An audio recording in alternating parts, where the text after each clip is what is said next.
last 10 games. And for Marcus Stroman, take a look. 6 starts for him on the year, an 0-4 record, ERA at 7.5 and 32 in the third, 30 strikeouts, but 16 walks. He can get wild at times. Opponent's hitting .282. He's given up 4 home runs this year. His fastball, 92, 93 miles an hour, slider, cutter to go with it. And look at the Jays and their defense. Kevin Pillar in center field is typically going to make a highlight film. Terrific center fielder for the Blue Jays. Josh Donaldson missed some time earlier this year, but he'll be at third base. And the veteran Russell Martin will do the catching. I mentioned earlier, Mike, the last start for Marcus Stroman. This was, hopefully for his sake, a turning point because his first 5 were certainly a struggle at times. Well, you look at the number, 7 innings pitched, just 6 hits, a couple of earned runs, 1 walk, and the 5 strikeouts. And again, started using his cut fastball a little bit more in his last outing. Hardly used it at all this year, but in the last outing, he threw it about 37%, probably a little bit more this evening. And you think about it for Stroman, back-to-back 200-inning seasons, and it took him until his 6th start of this season to get 6 innings in. So it has been a struggle for Stroman to this point this season for the most part. Mariners enjoying a day off yesterday. Ready to get back at it here today. The Mariners opening up this road trip in Toronto, off to Detroit from here. And then that 1-game makeup in Minneapolis to take on the Twins. For Stroman, he is a ground ball pitcher. Second in the major leagues, a ground ball percentage right around 61% this year.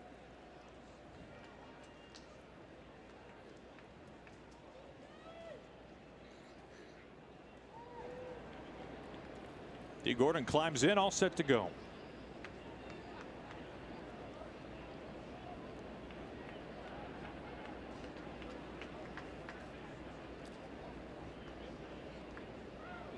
First pitch of the series from Stroman.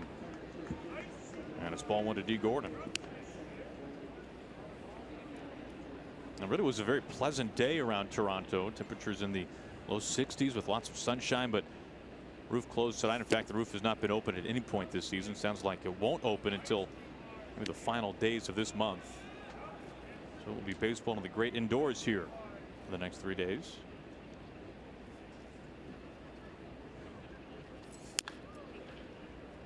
Two and one on D. One thing we typically always take note of early in series here at Rogers Center, Mike, regardless of the roof, get a couple of fly balls into the outfield that can take a bounce, and they can really bounce on you here. They can on this turf. You have to be careful not to be too aggressive if you're in the outfield. Trying to keep everything in on his hands so far. Fastball 92, 93 miles an hour. His cutter will be right around 90.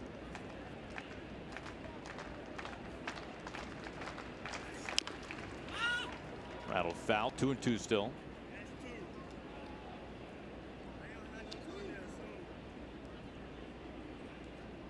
Well, the Mariners landed from Seattle somewhere around 2 a.m. on what would technically be Monday morning. Went through customs, everything else, got to the hotel around 3 in the morning. So safe to say a lot of guys are sleeping in. Getting used to the time change and the travel.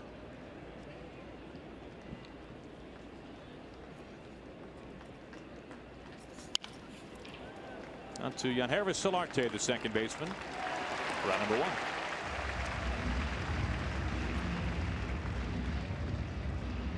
Well, Scott was telling us today that his wife accompanied him on at least this leg of the road trip, and on the off day, Mike, they got on the car and they drove to Niagara Falls. Spent the day there. Nice. It was a nice day. It really was. I had a chance to walk around the city. It was a beautiful day. One out here for Gene Segura.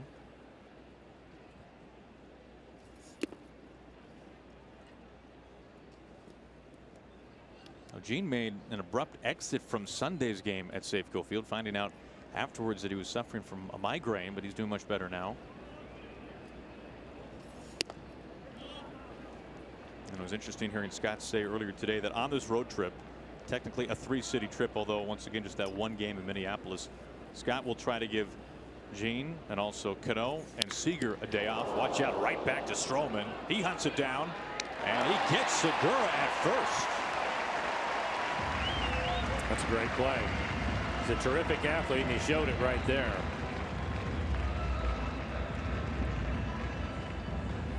If it doesn't hit his shoe, it's definitely going to be in center field for a base hit. That's a little cutter right in the middle of the plate, but he reacted quickly.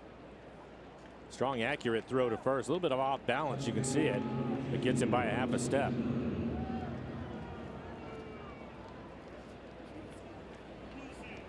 Even though that is not the most routine of ground ball outs, a guy who led the majors in ground ball rate last year, back at it so far this year. Both outs on the ground. Aaron Robinson Cano, your pick today. You know, I couldn't believe this, Mike. Anytime we travel to ballparks in the American League East, I'm always interested to see Robbie's numbers there. You know, especially you think about Camden Yards. Right. Just got after it at Camden Yards. It seemed like every series when he was with the Yankees, and he has not hit a home run in this ballpark since 2012. In fact, he's only hit one in this yard since 2009. That's amazing when you consider the amount of games that he has played here. So I was just kind of thinking it was due.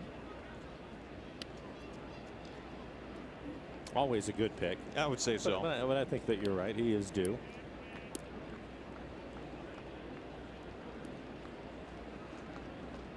Lefty's hitting Stroman at a clip of just over 300. You can see Robbie's numbers lifetime here at Rogers Center. On the ground once again, Gurriel over at shortstop. 3 ground ball outs for a quick top to first. James Paxton coming on to pitch for the Mariners.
Tonight, the first of 3 from inside Rogers Center, the Mariners and the Blue Jays. And James Paxton up on the mound following his 16th strikeout effort his last time out. And for the Blue Jays, they've scored a lot of runs this year, and they do it by hitting the ball out of the ballpark. The #1 home run hitting team in the American League. Hitting cleanup for him, the former Mariner Justin Smoke hitting .257 with 4 home runs. Kevin Pillar off to a great start hitting 5th, a .316 average with 4 home runs. And Kendrys Morales, another former Mariner hitting 7th, has struggled, hitting .152. For James Paxton, 7 starts this year, a .419 ERA. At 38 2/3, he has 60 strikeouts. It's a big number. Opponents hitting .235. And a look at the defense. Ben Gamble will get the start in left field. Robinson Cano at second base is yet to make an error this year. And Mike Zunino will do the catching. But Robbie having a terrific year defensively for the Mariners. Paxton's first pitch whistles in there for a strike. For James, primarily fastball, slider, curveball. His average fastball this year, 96 miles an hour. And ruled ball 1, 1-1.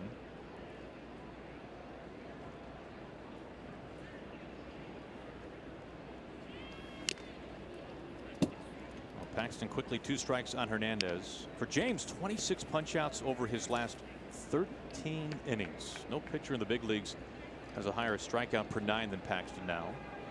Thanks in large part to his last start, of course. High target. Got him. Good start, James Paxton. He's averaging over 13 strikeouts per 9 this year. And he's been doing it with a dominant fastball and a good slider. There it is again. You'll see that a lot. The high fastball, once he's ahead, they'll elevate the fastball. In his last outing, he was 96 to 98, 16 strikeouts for him. But 60 strikeouts, now 61 strikeouts on the year.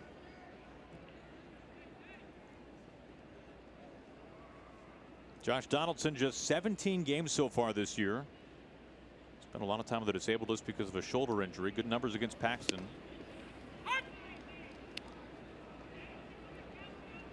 Or James's best fastball so far, 95 miles an hour.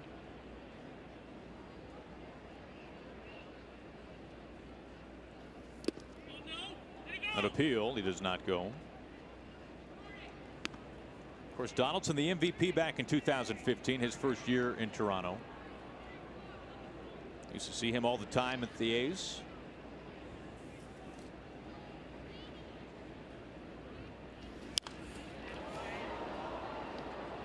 Now gets 2 strikes on Donaldson.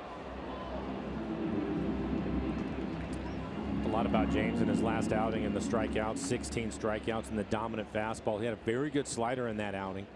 He struggled early with his curveball, but continued to throw it. By the time he came out of the game, which was 7 innings, he had a very good curveball. He tried to throw it already here in the first. He missed down to Donaldson with the curve.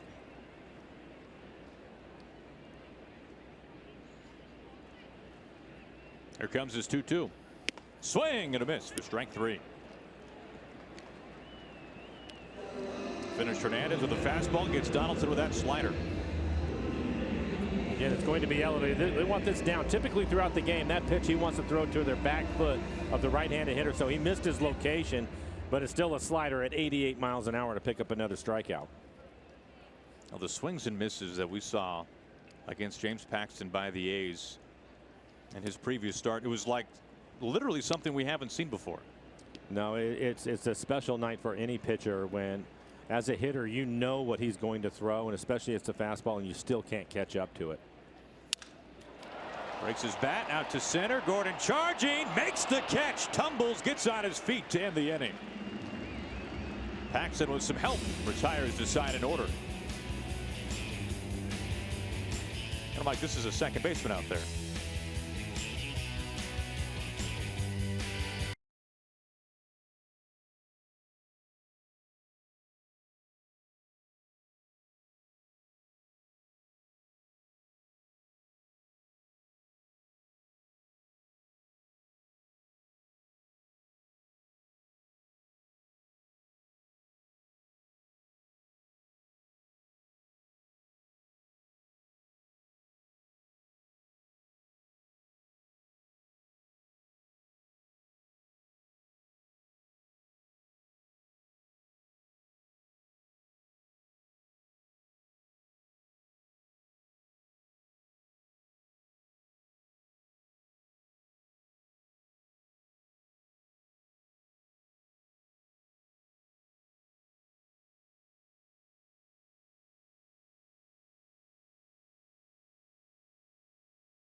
Seattle Mariners baseball on Root Sports is brought to you by the Emerald Queen Casino, presenting R&B sensation Brian McKnight June 2nd. Tickets at emeraldqueen.com. By Safeco Insurance, find a local agent at safeco.com. Do more. And by your local Ford stores. Happy to have you with us here in Toronto. We are scoreless, moving to the top of the second. And both starting pitchers facing the minimum. D. Gordon maybe getting a little bit of a burn there. Diving catch to end the inning.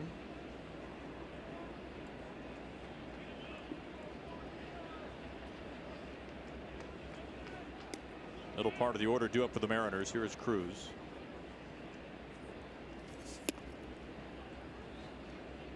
batting gloves tonight for Nelson Cruz.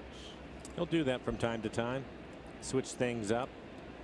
Don't be surprised if in his second or third at bat the batting gloves are back on. Hitters will do that. Get a different feel. Have you noticed, has he gone to the battle axe grip at all this year? I have not seen that yet. We've seen that on occasion from Nelly. Every now and then. Everything down and away from him, being very careful with Nelson.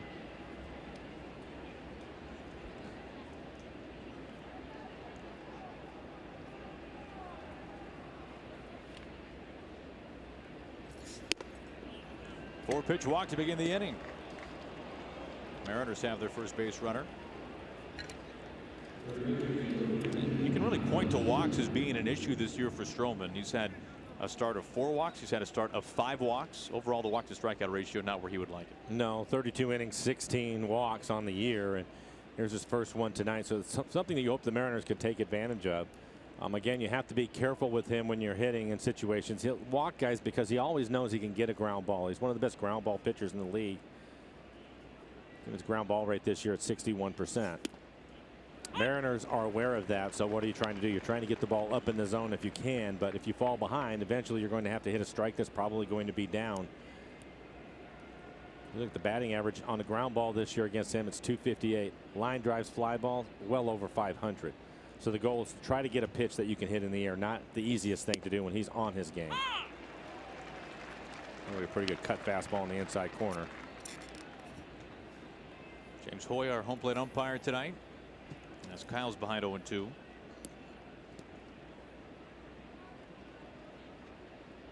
Good numbers for Seager in this ballpark.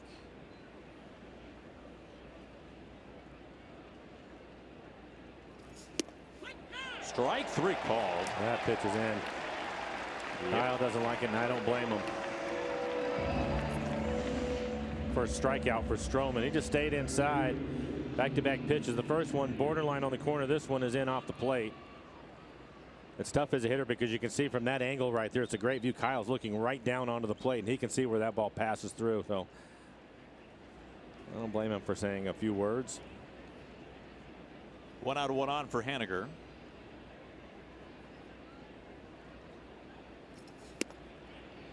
Strike 1. Now Stroman's been able to limit the damage by right-handed bats so far this year. Only 3 extra base hits to right-handed hitters.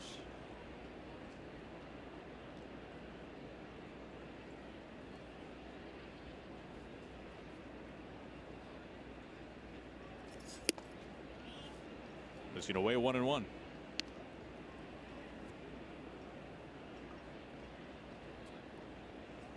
And these are 2 teams entering this series in very competitive divisions. Mariners, of course, just saw the Angels for the first time this year,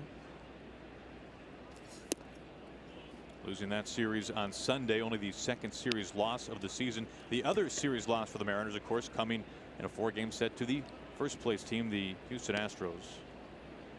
You mentioned it in the open. The Mariners have played well on the road this year. It's been a big key for them with the start that they've been able to get off to, but they struggled against Toronto last year. Just 1-6 against the Blue Jays. This will be an interesting series for the Mariners. Check swing foul right behind the ankles of Prieto. And I beg your pardon, Mike. The Angels by half game of the division now as they go back and forth with Houston. George Springer having himself a day yesterday. 6 hits, including a homer. 6 hits. 6 for 6. Wow.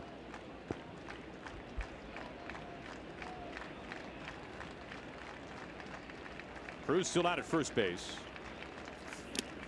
Full count. He is mixing in that cut fastball. The start of the year primarily staying with a 2-seam fastball and a hard slider, but mixed it up in his last outing. Started to use his cutter a little bit more.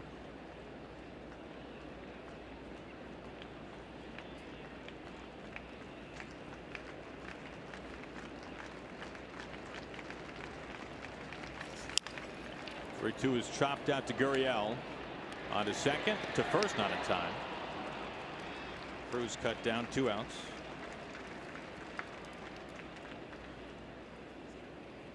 Part blanket, part hoodie altogether. Very awesome. When the Mariners and the Tigers square off on Friday, May 18th, the first 10,000 fans will be able to drape themselves in fandom with the Mariners blanket hoodie. You can buy early and save by visiting mariners.com to get your seats.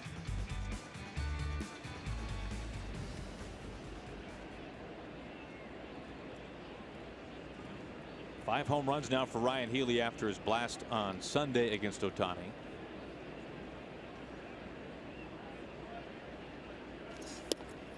He has been hot. He's hitting 8 of 10, a .333 batting average with the 5 home runs and 11 RBIs.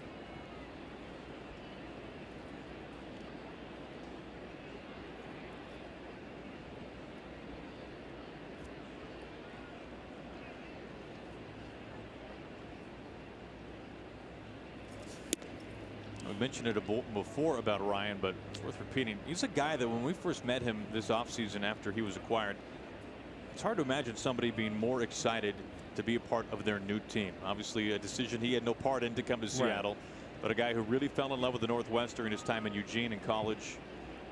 Was thrilled to be part of the Mariners.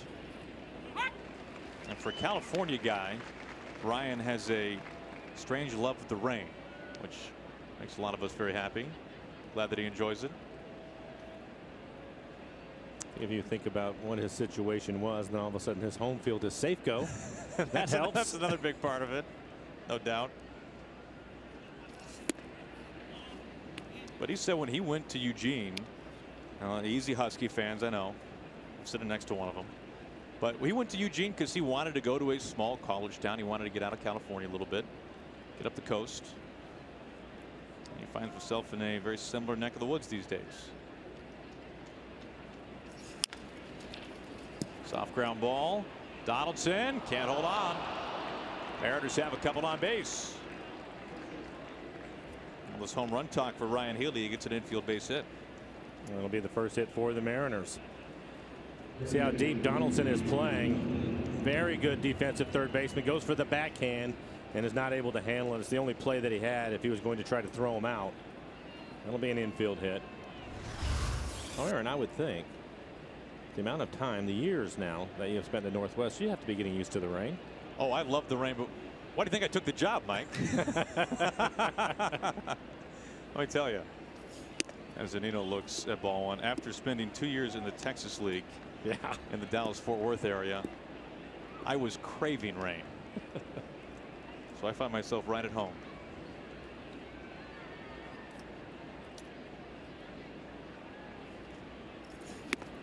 Swing and a miss, 1-1.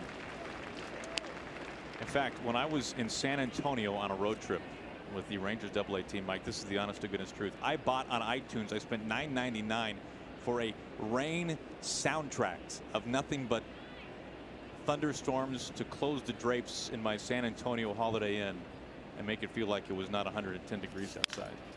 And you expect me to believe that? I'll show you this. I'll show you the iTunes album in between innings. The Mariners strand a couple to go to the bottom of the second.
As his star closer Roberto Osuna has been placed on administrative leave by Major League Baseball.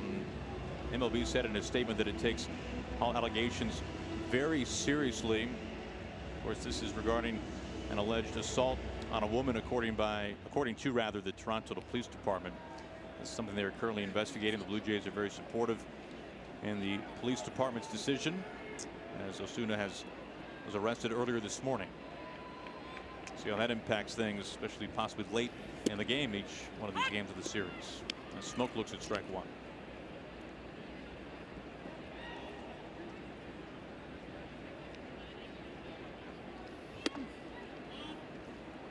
Now, Justin Smoke, an all-star last year. He hit .270 with 38 home runs, Mike.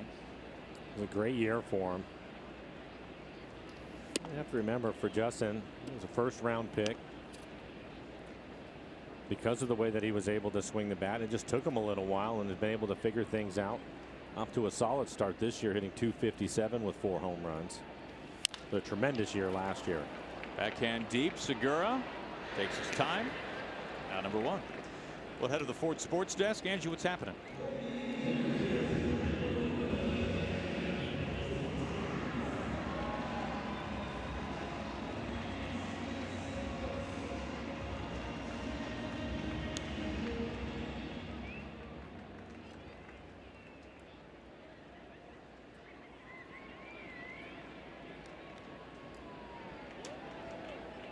Well, I always appreciate the advice there, Ange. Thank you very much. I don't think we have a problem with Mike. Strike one to Pilar. Pardon me, ball one to Pilar. Off to a good start this year, hitting .316. You can see what he's done lately. Soft pop up off the hands. Healy has room and makes the catch. 2 outs. Didn't think that was going to be a problem for Ryan Healy. Along with being hot swinging the bat, he has really played well defensively for the Mariners over at first base. So there's some room towards the Mariners dugout. That is an easy routine play for him. For James so far, he's topped out at 96 miles an hour. He has a couple of strikeouts. He's retired the first 5 batters that he has faced.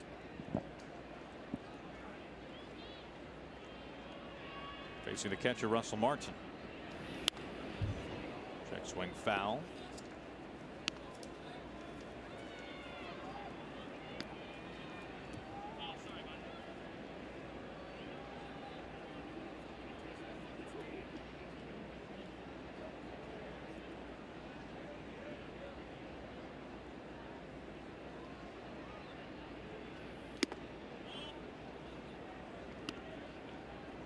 Curveball misses. 1 ball and 1 strike.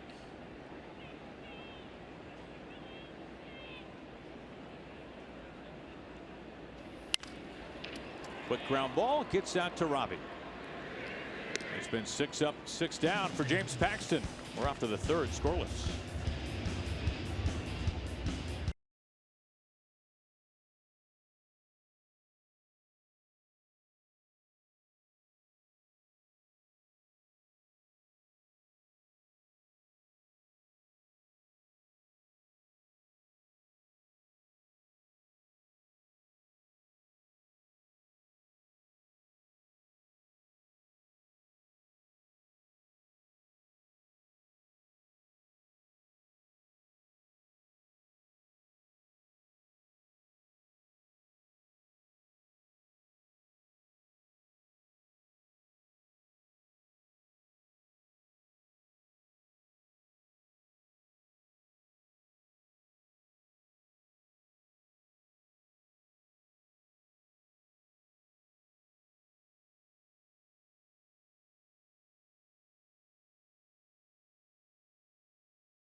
Seattle Mariners baseball on Root Sports is brought to you by Steel. To find your local Steel dealer, visit steeldealers.com. By Safeco Insurance. To find a local agent at safeco.com. Do more. And by Virginia Mason Orthopedics and Sports Medicine, making bodies happy again. Mike, in the background, of course, the CN Tower. In the foreground, the Inukshuk. Almost as impressive, if not more so, than the CN Tower, which, Mike, I made a chance to get up to yesterday on the off day. We have not talked about that. That's well, right. You were going. I was saving it for the air. If you're curious, Mike, because I know you're a fan of heights, it'll set you back with tax. I think it was a cool $38. Okay. So okay, you have to like heights, in other words, to willing to dip into the wallet a little bit. But it was great. Had a good view. Obviously, it was a clear day yesterday. And Gamble leads it off. Now, from the time that you jumped on the elevator till you were at the top, how long a ride was that? You know, they told us we were moving at 15 miles an hour, yeah, which felt more like 30 miles an hour to me. Did it really? For the record. But I would say we got up to the top in under a minute. And I thought of you as I walked over the glass floor that you could look right down onto the roof of Rogers Center. I thought, yeah, Mike's not showing up here. Not going to happen. I did take this picture that I'm referencing right now for you because they said that on the glass floor is strong enough to hold 48,000 pounds, which they equated to 3.5 orca whales or 35 moose. So I felt safe after reading that. If you're going to believe that, go ahead. Now, what was disturbing was the graphic that they had of the CN Tower with large lightning bolts hitting it. Wow. Yeah. And saying that 75 times a year on average the CN Tower gets hit by lightning, which I felt safe given the sunshine, but nonetheless, if it's cloudy and rainy, maybe be somewhere else. You had to be able to see forever. You did. It was a beautiful day. It was gorgeous. Now, was that a solo trip for you, or did Gary Hill go with you? Gary Hill and I went. He paid, obviously. Of course. After, like all great tourism traps like this, when you're done, they walk you through a massive gift shop. And I approached a salesperson there and asked where the James Paxton jerseys were. Very nice. We just kind of stared at each other for a while. Very nice. We'll count to Gamble leading off the third inning for the Mariners.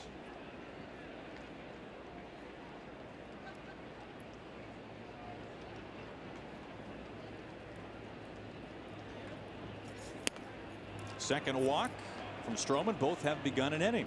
Cruz in the second. Now Gamble here in the third.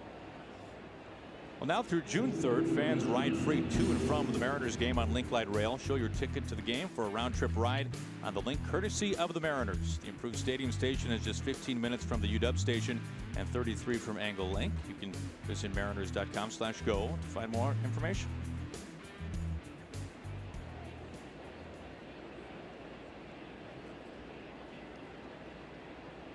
Stroman's faced the order one time through now as D shows bunt. It's a strike. He was going to try to take it to the first base side. Donaldson, the third baseman, playing well in on the turf.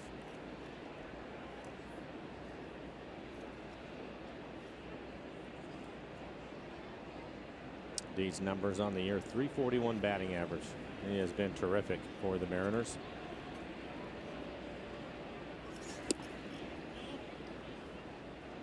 In his first at bat, Stroman was really pitching him inside. Good fastball, the good cut fastball also.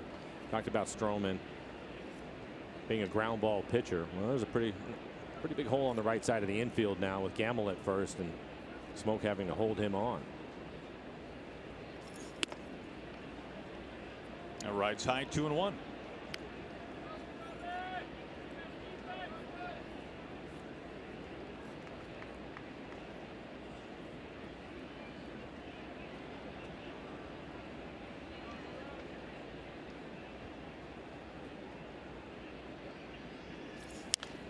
Hard ground ball, fair ball, just inside the bag. Gamble had to wait up. Now he puts on the Jets. He's hustling to third, gets the stop sign there. D. Gordon stands up at second base with a double.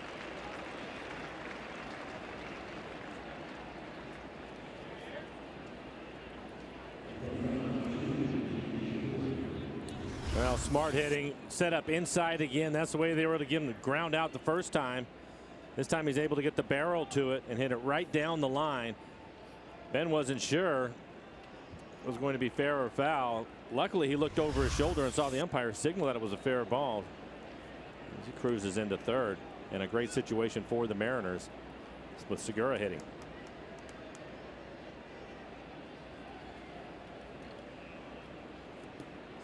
Well, this has been his bread and butter this year. Take a look at our Lowe's whole team together. You look at batting average with runners in scoring position. And Shane far and away leading the Mariners 4 1/4. The Mariners as a team 3rd in the league, 4th in the big leagues, Mike, hitting nearly 280 with runners in scoring position. Well, that's a big part of the lineup that we just showed you, and impressive numbers all across the board.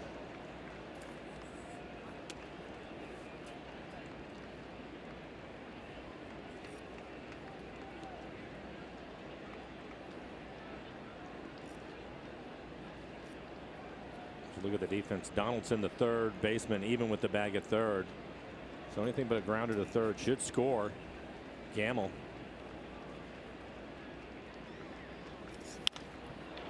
Out towards the pole in right field, slicing, and a foul ball. Plenty of carry to it.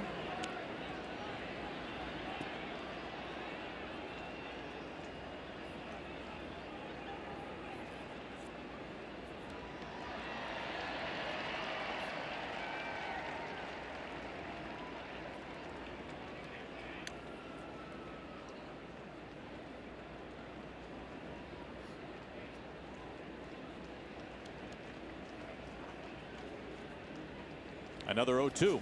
Swing and a miss for strike 3. 1 out. Able to get him on a slider down out of the strike zone.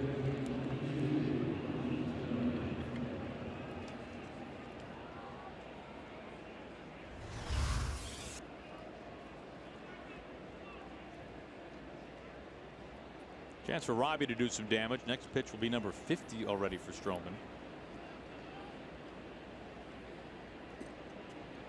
He's going to ground it out to short his first time up.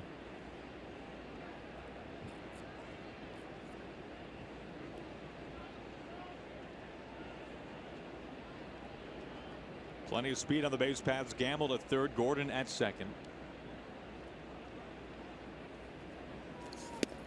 Goes after the first pitch.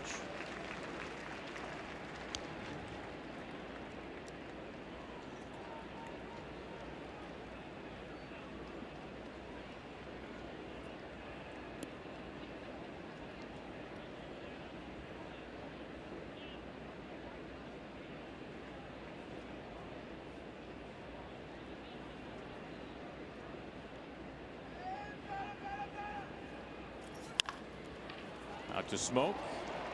Race into the bag. Steps on it to get Robbie. Gamble scores. The Mariners on the board first. It's 1-0. So Robbie will pick up an RBI on the ground out.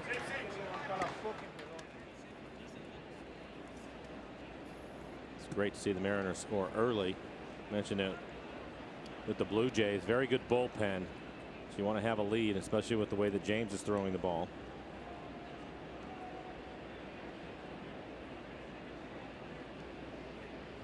Now Stroman has walked 2.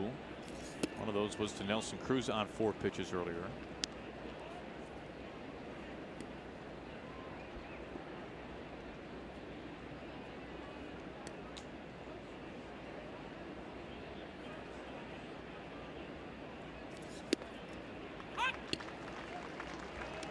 Nelson sees his first strike today. Elsewhere today, Royals and Orioles, and Royals with 10 runs in the first inning. Dylan Bundy did not record an out. Gave up 4 homers in that first inning.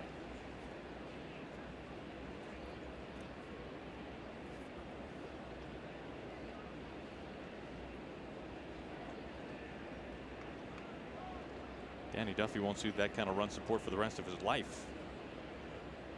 starter for the Royals.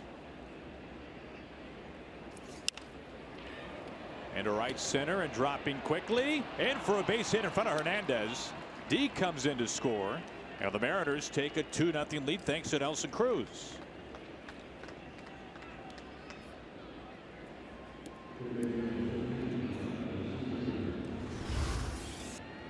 Good fastball running in on his hands. It jams him a little bit. Outfielders are playing deep, as you would expect. Hernandez not able to get to it in right field. Mariners now 1 for 4 runners in scoring position.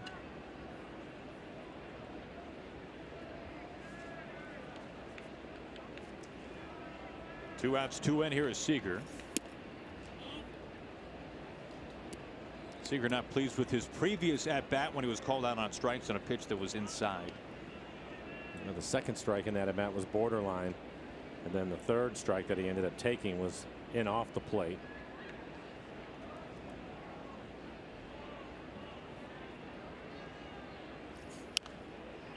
One and one.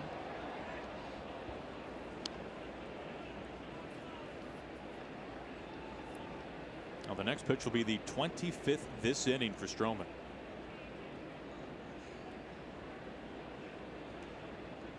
This after he retired the side in order pretty efficiently too to begin the ball game.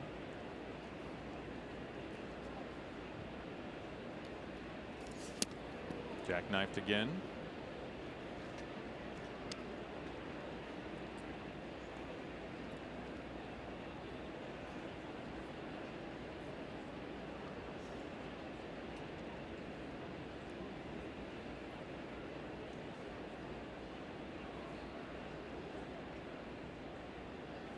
The 2-1. Clubbed out to center field. Pilar having to turn back. Pilar at the track, and he makes the catch. Mike, you might have said something earlier about Pilar in center field being awfully good. Yeah, he was playing shallow too. Had plenty of time to get back though with his speed.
Mariners on the board. They lead the Blue Jays 2-0 here in game 1 of the series from Rogers Center.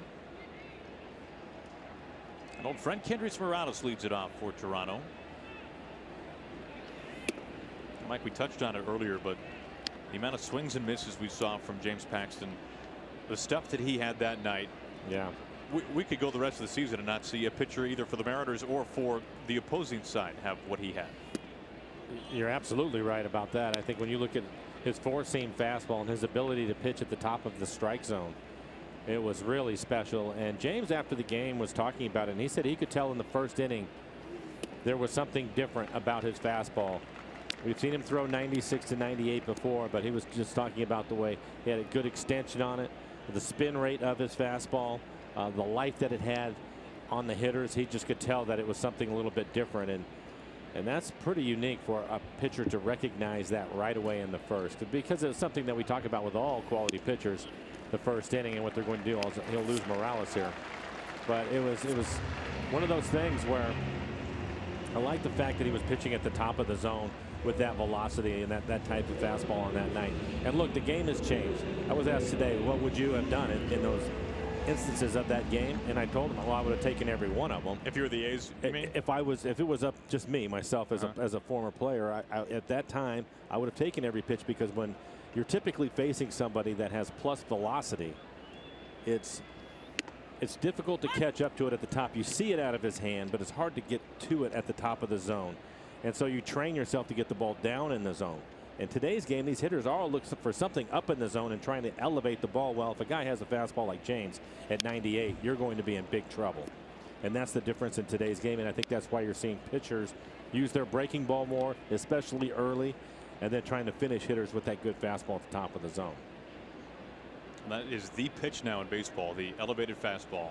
You have to be able to get it there, though. If you leave it belt high, you could be in trouble. And James was excellent at it. We kept showing it on the tracer, and it was right on that line all night long, between 96 and 98 miles an hour.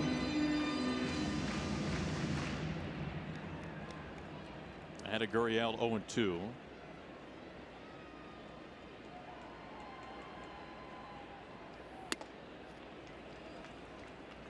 To me, when you look back at that last start, it really is a case study. When we talk about spin rate, Jerry told us after the fact it was the highest spin rate of Paxton's career.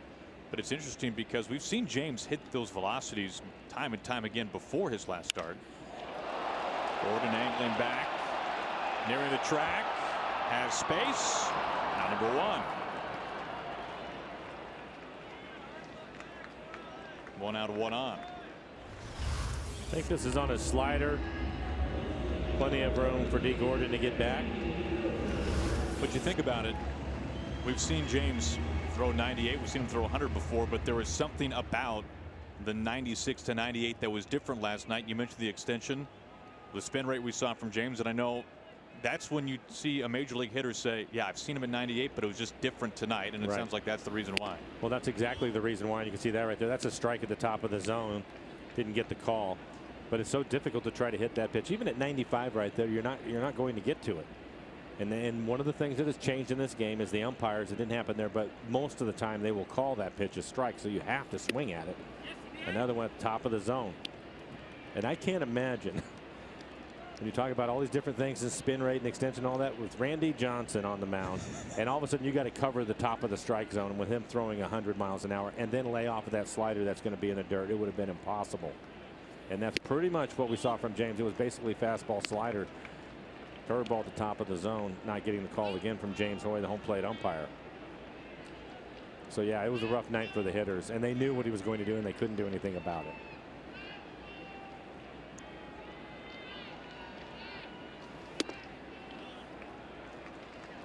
Inside to make the 3-1.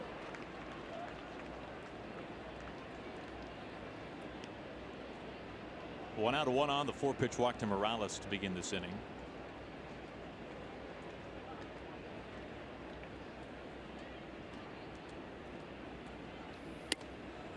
Second walk.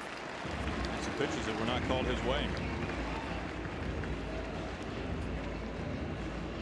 This time the Blue Jays have a runner in scoring position. Mel Stottlemyre going to go have a conversation with James. It's interesting to me when you have a situation like you were just talking about, where it looks as if he's throwing quality pitches, not getting the call, and Mike Zunino, the first one out there, what Mike's conversation with him will be, because a big part of the scout report and what they're trying to do, again, the Blue Jays, the #1 home run hitting team, is to try to get them to swing at pitches at the top of the zone where it's the most difficult. So you have to stay there, and you also have to stay away from walks. They're third in walks also, so they're a patient club. James, 16 strikeouts in his last start over 7 innings. You take a look at pitchers with 16 punchouts and not picking up the win since 1973. Nolan Ryan, 19 strikeouts in 13 innings. Randy on that list a couple of times. Pedro as well. First pitch strike to Teoscar Hernandez. 19, 18 strikeouts for Randy. I have a feeling I was probably in one of those games. Maybe I should have picked up an extra base hit for him. Apparently, Randy was on the downside for getting no decision. Was the losing pitcher one of those strikeout games? So, Mike, I hope you're still wearing that.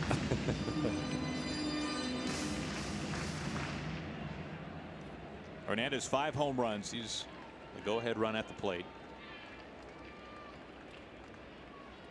Had a terrific month of April, hit over 300.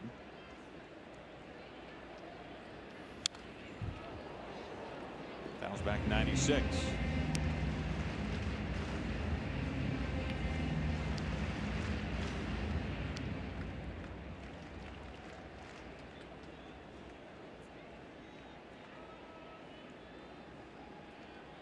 Morales at second, Alfred at first.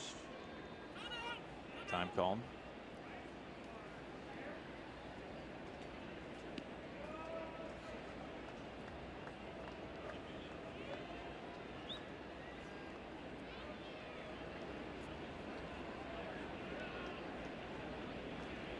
The 1-2. And I know, Mike, aspects of Paxton's last start reminded you in some ways. Was it Mike Mussina game you had against him? Well, it's one of this, just listening to him talk about how he felt and what he was seeing, and knowing that it was a special night with his fastball and just staying with his fastball, and made me think about other pitchers that I've heard talk about it. And knowing this has popped up, hopefully Ryan will have a play on it. Mike going over as well. Healy back, tumbles, and holds on. It looked as if Ryan had a tough time seeing it right away. Yeah, he's looking back up at the ceiling again. I think maybe he lost it for a split second. And that's the reason why Mike Zunino, terrific athlete, was hustling over there to try to help him out, but he stays with the play.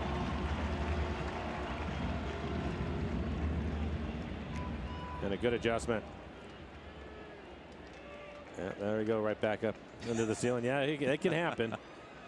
Nice job staying with it. But I remember in '97 in the playoffs, Mussina, on that given night, to me, it seemed that his velocity was up a mile, maybe.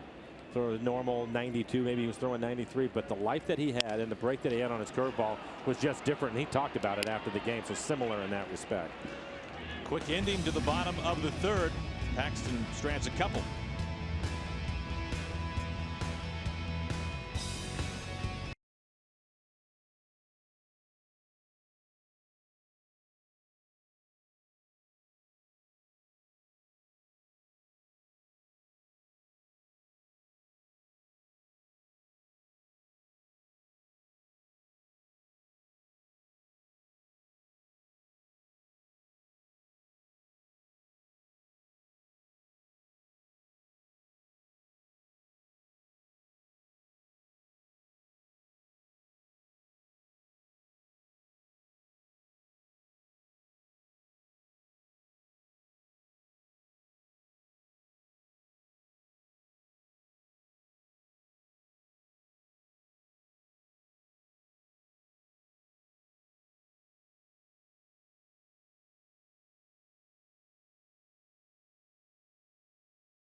Seattle Mariners baseball on Root Sports is brought to you by Country Financial. When it comes to planning for your future, start with simple steps today at countryfinancial.com.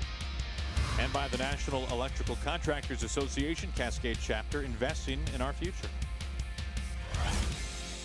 Beautiful day here in Toronto. Back inside Rogers Center. Haniger leads it off in the fourth for the Mariners. Able to get to Stroman for 2 runs in the third.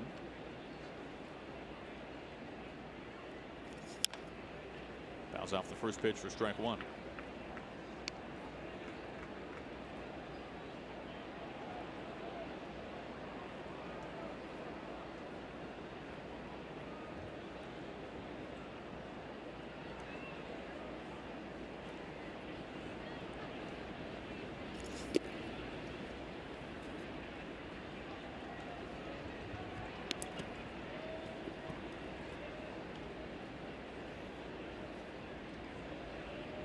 Haniger a fielder's choice back in the second.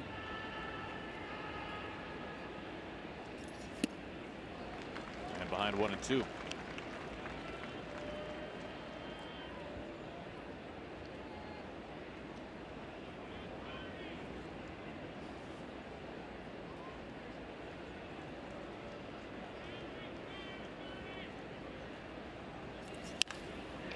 Quick one skipper out to Gurriel.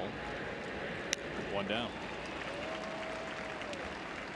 Well, the Marcus Stroman story really is pretty incredible. Former first-round draft pick out of Duke, and had that terrific rookie season in 2014. 130 innings, an ERA just north of 3.5. High hopes, high expectations for him going into 2015 when tore his ACL doing a drill in spring training, an injury that would normally cost you the entire season. Somehow was able to rehab quickly enough, went back to Duke, finished his degree, and was able to get back and pitch not only in the regular season but in the postseason for the Blue Jays that year. Just remarkable. Made 4 starts in the regular season. This was an injury that was supposed to cost him the entire year. Pitched in the divisional series, then on in the championship series.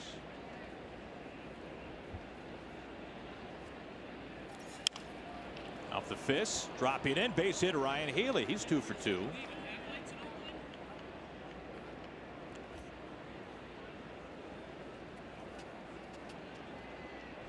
Mentioned at the start of the game how hot he has been, trying to run the fastball in on his hands, jams him a little bit. There's a line drive into right field, inside out swing. You can sense it, that two-seamer running in on your hands, Aaron, and you're just trying to find a way to get the barrel to it. And if your balance is right, you have your timing right, and let your hands work for you. It's a great example of it. He's now hit 9 of 11. Been hot. He gets aboard with 1 out. It brings up Mike Zunino.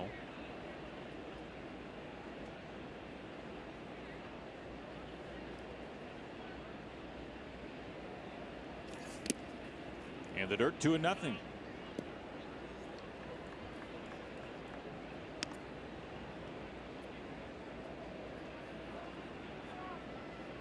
Mariners 2 runs in the third, only run so far the ball game.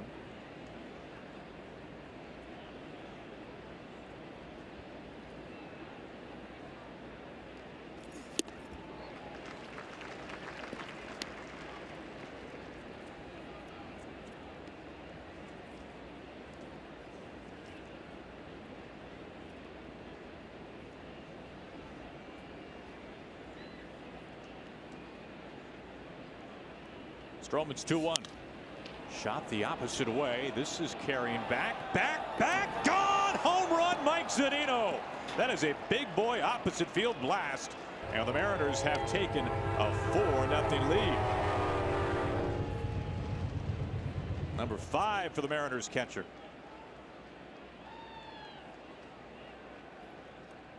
Such a great sign for Mike and the Mariners. Take a look at the location of this pitch. This is exactly where Stroman wanted to throw. It looks like cut fastball in the outside corner at the knees. Really is a perfect pitch. He might go in the other way with it. He is so strong, barrels it up. Doesn't try to pull it right down the line.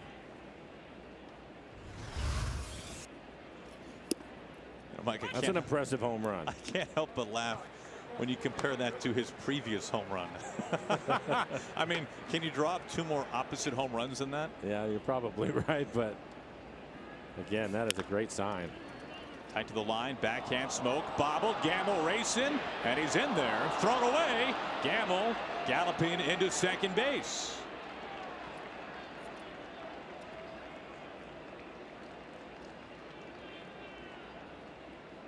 Justin Smoke typically sure-handed at first base, but that's off the heel of his glove struggles. Probably give him a couple of errors.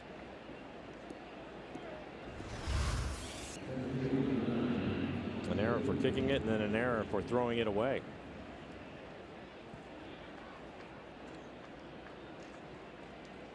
And that'll turn the lineup over again. Now they do end up giving him a base hit and an E3. Good for Ben. So that'll get him going. Pick up a base hit there.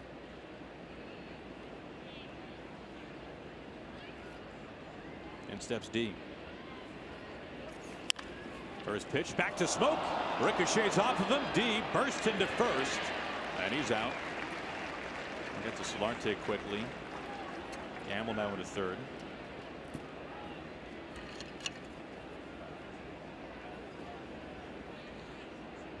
You see Justin shaking his head a little bit, playing in because of D. Gordon's ability to bunt. And this eats him up right off the heel of his glove, but it goes right to the second baseman.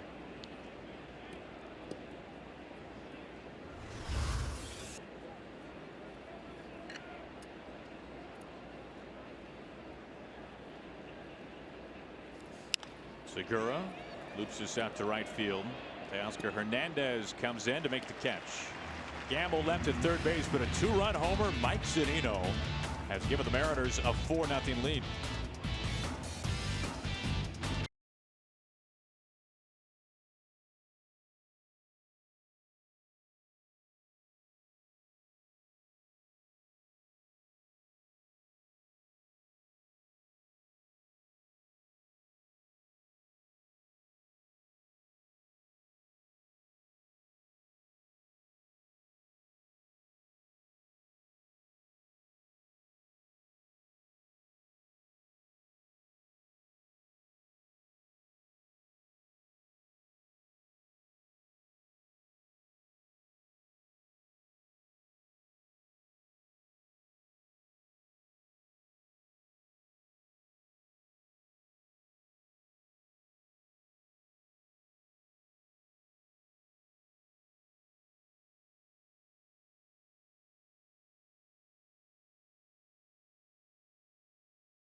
Mariners on top as we go to the bottom of the fourth. But don't miss the chance to celebrate Mother's Day again on May 20th when the Mariners host the Tigers at 1:10. The first 10,000 moms to Safeco Field will receive a Mariners tote courtesy of EQC. So just check out mariners.com for mom. Paxton a first pitch strike. And Hervis Solarte, the second baseman, who leads it off.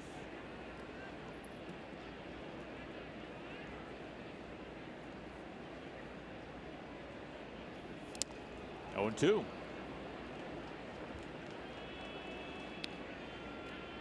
Solarte from the same hometown as Felix, both from Valencia, Venezuela. As James would like a new baseball.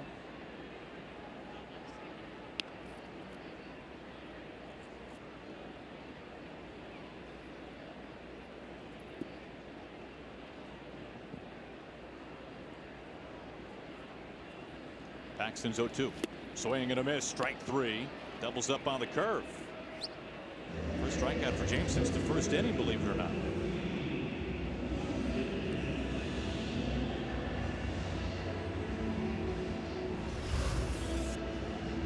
And the curveball, 81 miles an hour, down out of the strike zone.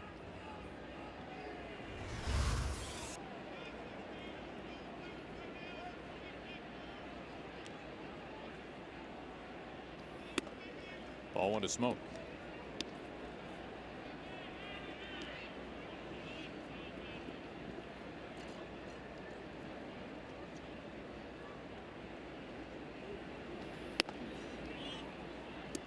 Another good pitch.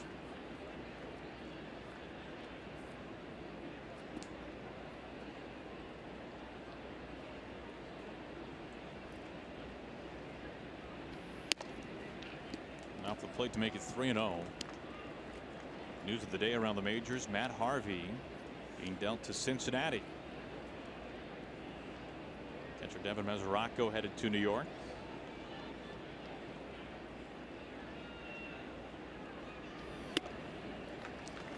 That's the second, make it the third walk today from Paxton, and a couple of them have come on 4 pitches now.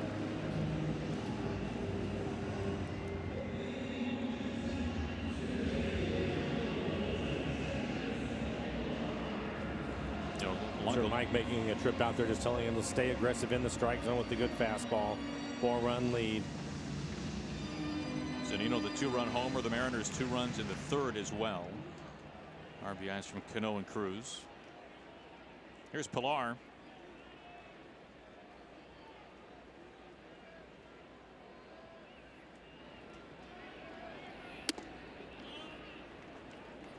Well, same story, just other side of the plate this time.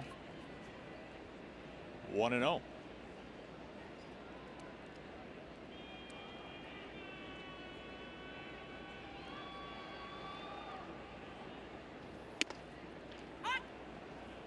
Now the numbers for Pilar so far this year, very impressive.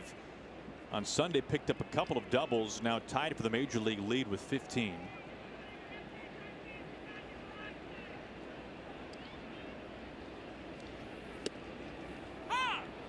Paxton ahead. It's been one of the differences for James today, is better feel for his curveball, able to throw it for a strike or bury it in the dirt when he wants to. Struggled a little bit in his last outing trying to find it. Eventually was able to get there. Quick ground ball. Seager, Cano out at first base, all kinds of time to get Pilar, and the double play ends the inning. Through 4, Mariners lead at 4-0.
Four nothing as we take a look at our Geico this date in big league history back in 2001. How about Randy Johnson striking out 20 Reds hitters in 9 innings? Now this would end up being a extra inning game, an 11-inning Diamondbacks win. But Randy pitching 9 of those innings, punching out 20.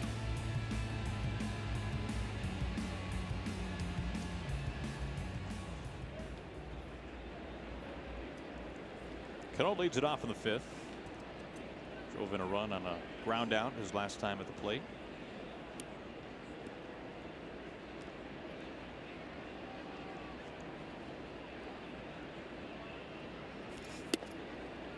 Looks at ball 1.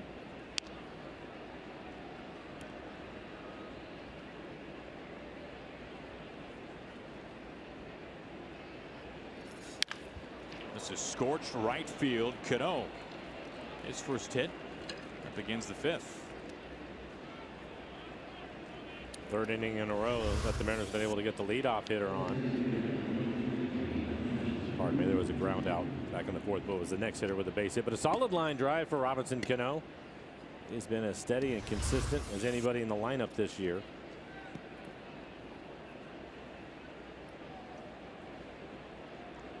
Robbie on base for Nelson Cruz, an RBI single in the third inning.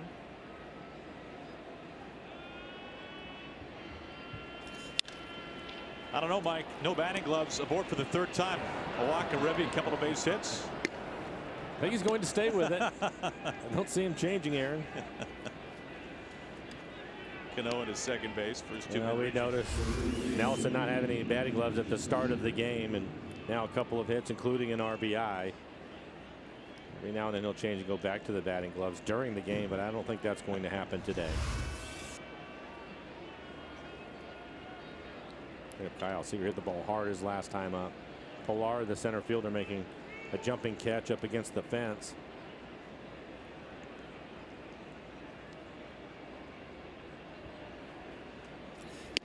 Mike, at any time, even in your younger days before you were a pro, ever go single batting glove? Must have happened. Yes. I know I did, because two batting gloves were twice as expensive as one. And when you're a kid, you only get so much for allowance. Yeah, I think probably in high school. The opposite way. Late break. Alford on a hop. Gets past him. Cano into third base. Kind of angled away from him. The bases are loaded.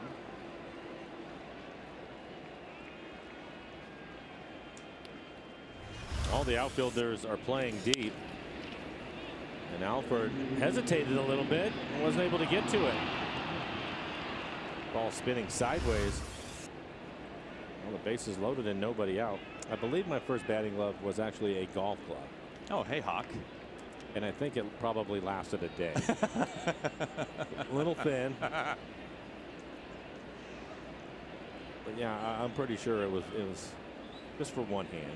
And for those who don't know, I reference Hawk because Hawk Harrelson started it. He invented the batting glove with a red golf glove in an actual major league game. Bases loaded for Mitch Haniger.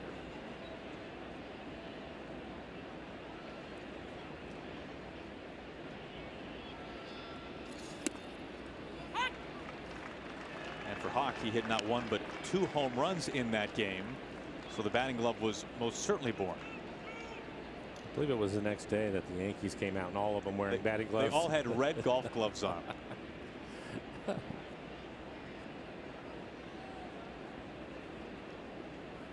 The 0-1. Well, we certainly had a great time when we were in Chicago. Unfortunately, didn't have the chance to see him. Yeah, only working Sunday home games as Temeza is warming up. It's the final year for Hawk.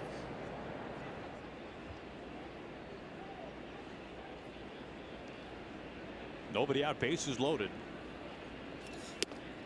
And tied again.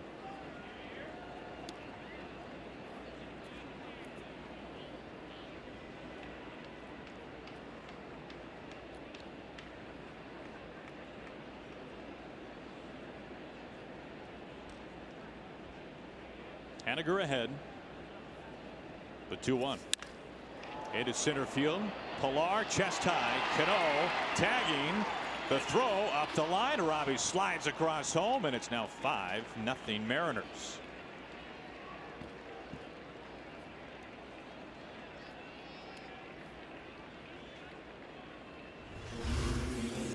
And Robbie doing the right thing right away. Line drive. It's hit right on the button. He had to hustle. Pilar has a strong throwing arm, but up the line a little bit. Mitch Haniger will pick up another RBI. Now the runners staying put. Cruz at second, Seager at first. The Mariners are 2 for 7 with runners in scoring position. Ryan Healy 2 for 2 in the game. Takes ball one.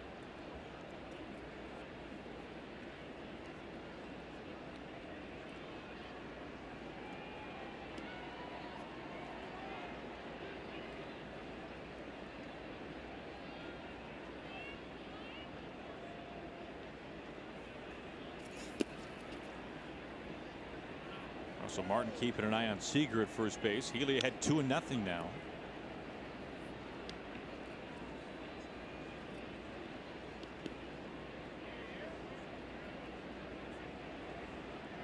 This is now the 4th time this year that Stroman has given up at least 5 runs.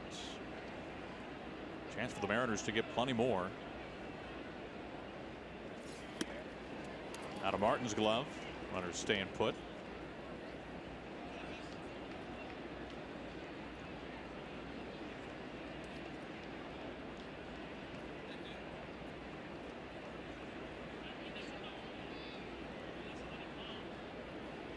Well, the Mariners have now scored in 3 consecutive innings against Stroman. We talk a lot about the length of the lineup for the Mariners. Now everybody's healthy and back in the lineup. It seems that on a given night they're all making some sort of contribution. You look at tonight, 5 runs that have been scored in this one, and 5 different players have driven in a run. That's a great point.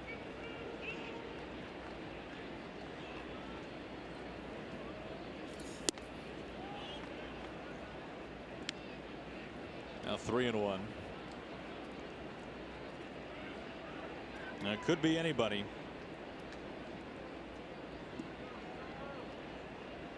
You have to think one of the most complete lineups in the American League.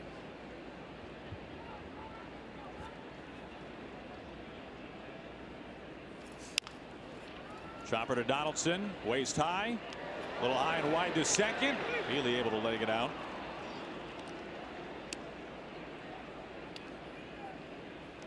Cruz in at third base. Seager cut down at second base. Mariners now 2 for 8 runners in scoring position. A high throw from Donaldson. Well, Scott's got his hand out. Well, I'm looking at him, the second baseman. I'm not sure his foot was on the base by the time he made the catch. Looked as if his left foot, which was on the base. Here's another look at it.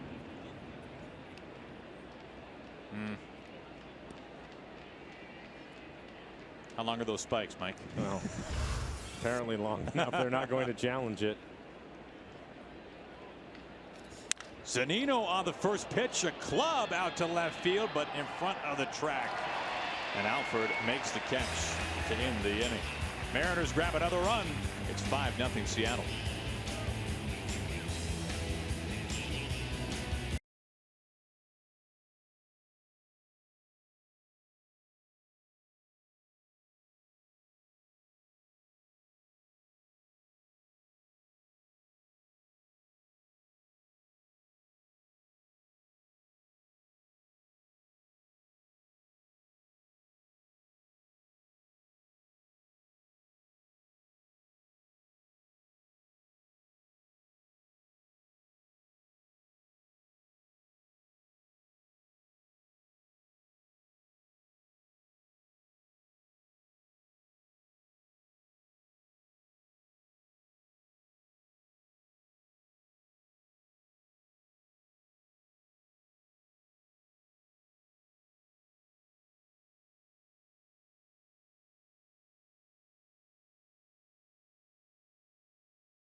Nothing lead as we go to the bottom of the 5th inning. We'll take a look at our CenturyLink What's Next.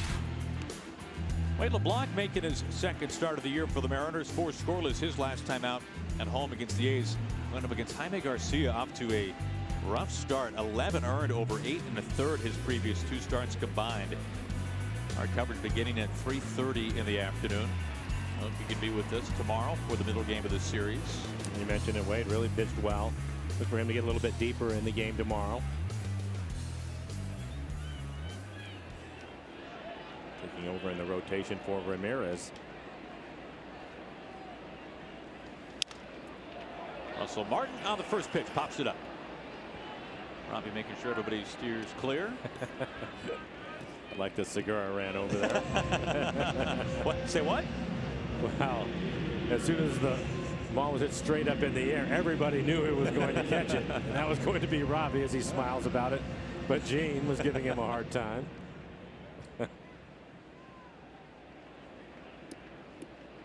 One pitch, one out. That brings up Kendrys Morales. Mike, did you happen to notice, and I'm sure you did, when you were looking through the stat packs today, that Kendrys Morales, Mike, did the impossible. Mike, he stole a base this year. I did not see that because why would I look for it? Did he really? Yes. It was his first bag since 2009. Seager behind the bag, high throw, but Healy getting up there to haul it in for route number 2. Kyle, typically one of the more accurate infielders as far as throwing. This is a little bit high. It helps to have Ryan Healy at 6'5" over at first base. No problem for him. I did some investigative research on the stolen base because why wouldn't I? Why wouldn't you? Of course. And apparently it was a situation fairly late in a game against the Twins, and there was a runner. A money bag? There was a runner at third base, and Morales took off and, no joke, stopped roughly halfway to second, locked eyes with the catcher, and just kept on going. Yeah, trying to get him to make a throw.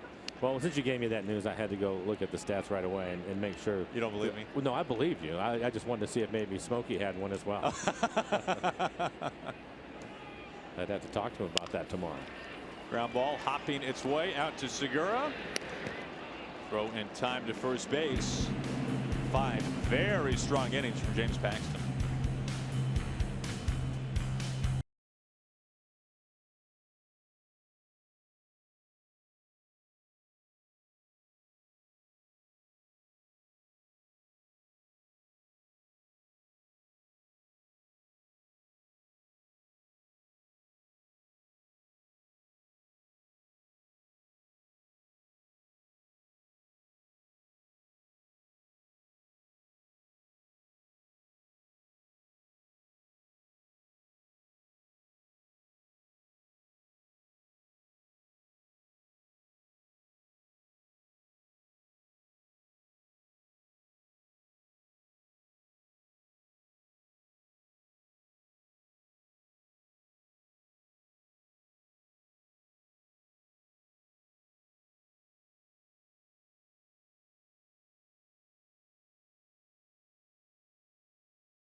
Nothing on top of the Blue Jays.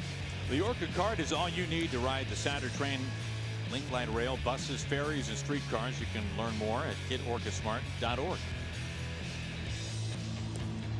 Marcus Stroman coming off his best start of the season. Mike, the Mariners chase him out of the game after 5 innings. That was a struggle for him today. 5 innings, 9 hits, 5 runs, all of them earned.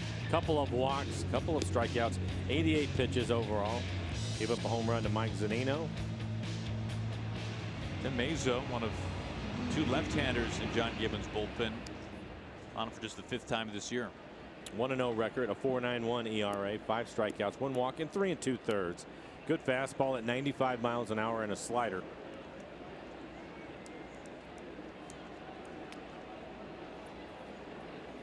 In his 4 appearances, none of them longer than an inning, as he faces Gamble to begin things. Gamble on base twice already, a walk, an infield single, and a run scored. Well, last 3 games have been getting a little bit better for Ben. Trying to get his timing back.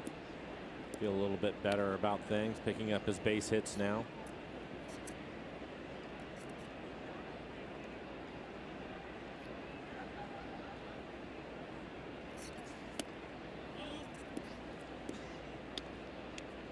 corner, but ruled ball 2, 2-1.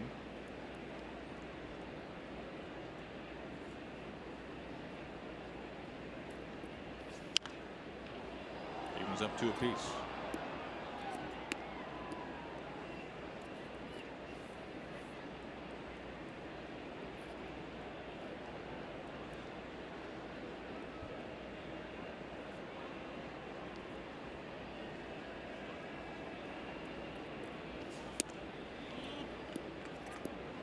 Mesa was thinking that was strike 3. Well, it was a good fastball, 96 miles an hour. Didn't miss by much.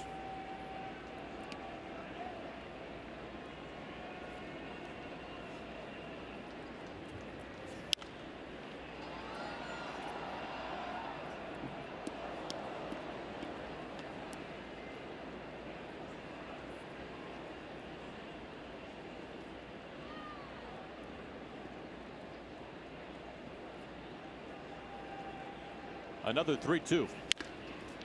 Up to Smoke. There's out number 1. Well, watching grass grow will be exciting on Saturday, May 19th. The Mariners host the Tigers. First pitch is all set for 6:10. And thanks to KeyBank, the first 20,000 fans will take home a Felix Hernandez bobblehead that actually grows grass.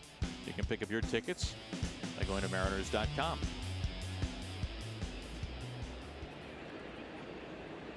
1 out, nobody on for D. Gordon.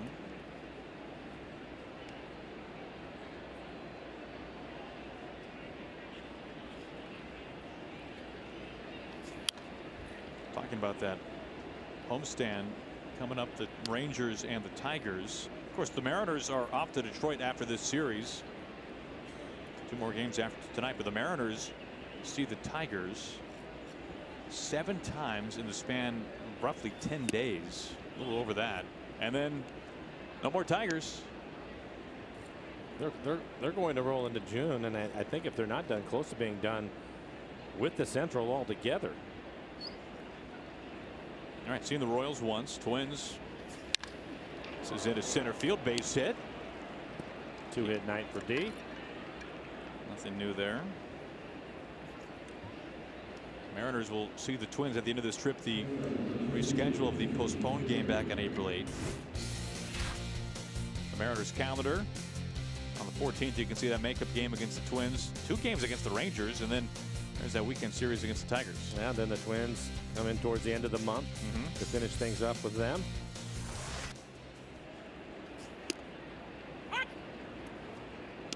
Oh, 0-1 is Segura.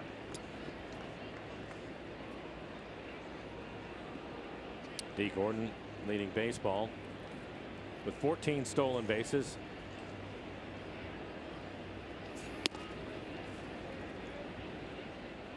Of course, if you look at the very end of the schedule, Mike, from the midway point in September to the end of the season, it is nothing but American League West foes for the Mariners, as you'd like to see. Yep.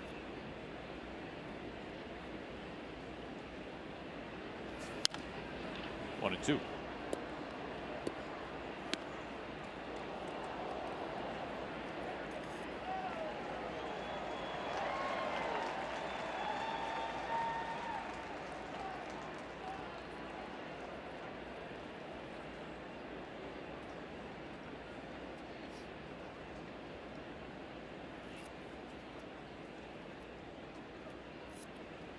Back to first.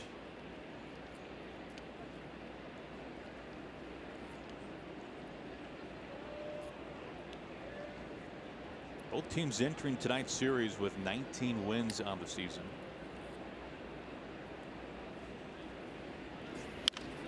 Clubbed out to left.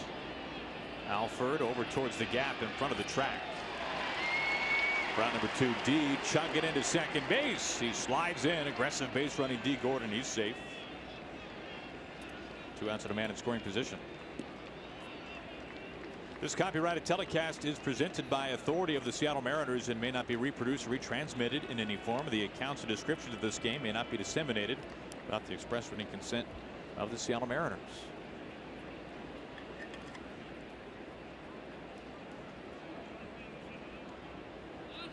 Pete Walker, the pitching coach, out for a chat. Cano coming to the plate.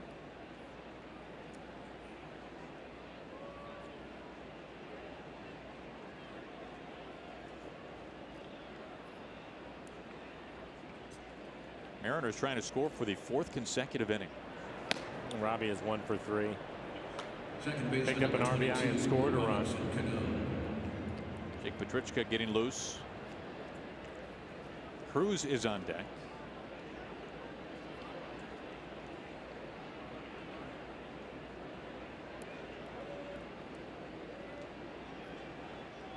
Mariners are 2 for 9 runners in scoring position.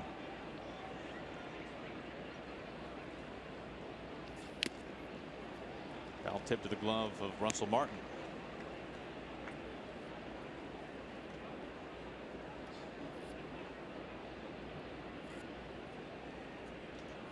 Now, terrific news we found out, reported by the White Sox. Danny Farquhar visiting the clubhouse in the south side of Chicago after being released from the hospital. There goes D out to third. No throw whatsoever from Russell Martin. 15th steal this season for D. Gordon.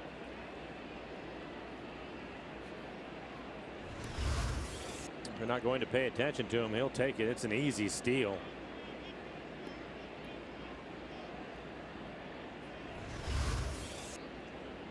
Sure, Danny's teammates really appreciated seeing him. 1-2. Obviously doing a lot better, which is great news. Suffering from the brain hemorrhage.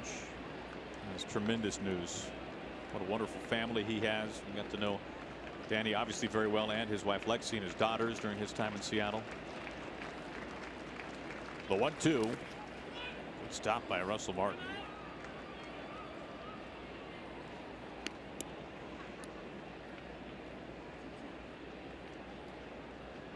Good numbers for Cano with runners in scoring position. He's got Gordon at third base.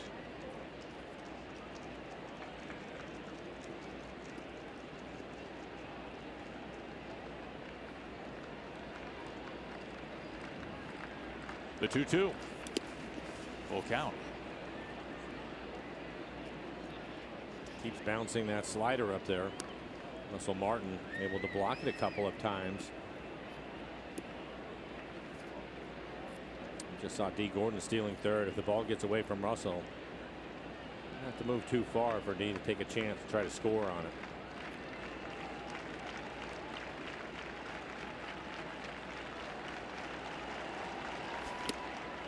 Runners on the corners. Here comes John Gibbons. It's already called for Petrichka. Petrichka coming out to face Nelson Cruz. 2 outs and 2 on.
Mariners baseball on Root Sports is brought to you by BNSF, sponsor of the BNSF Blast. By CenturyLink, connecting you to the power of the digital world. By Money Tree, proud to make a donation to Mariners Care for every Mariners win. And by Jack in the Box, try the new Cholula Buttery Jack, part of the Buttery Jack family, only at Jack in the Box. Pitch and change here with 2 outs and 2 on for the Mariners in the 6th. Jake Petrichka, the longtime Chicago White Sox, making just his second appearance in a Blue Jays uniform.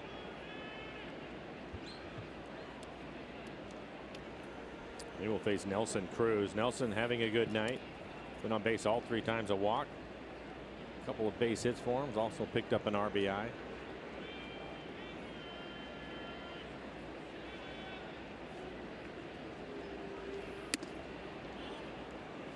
Turns away from ball 1. Petrichka just being recalled from AAA.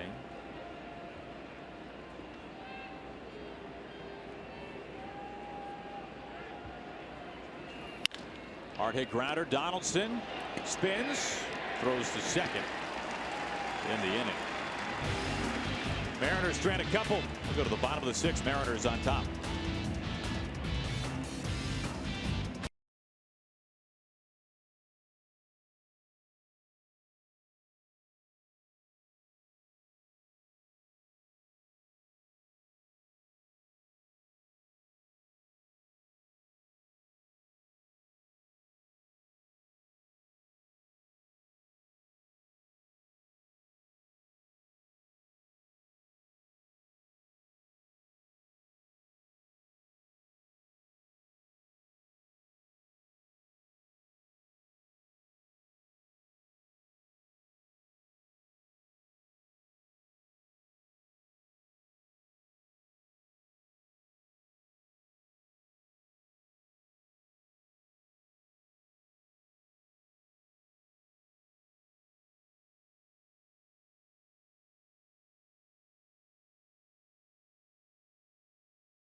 Difference of the game, and no surprise once again, James Paxton has been really good again tonight. After the 16 strikeouts in his last outing, he has a little better curveball tonight. Still has a good fastball. We haven't seen 98, but we have seen 96, and there is the curveball, knuckle curveball to pick up another strikeout. He's been dominant once again. 0-1 to Alfred. Here's the next pitch. Quickly makes it 0-2.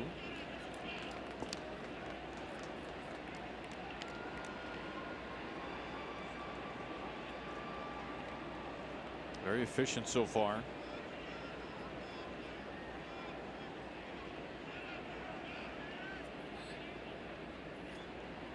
The 0-2. 60 pitches, 36 strikes for James.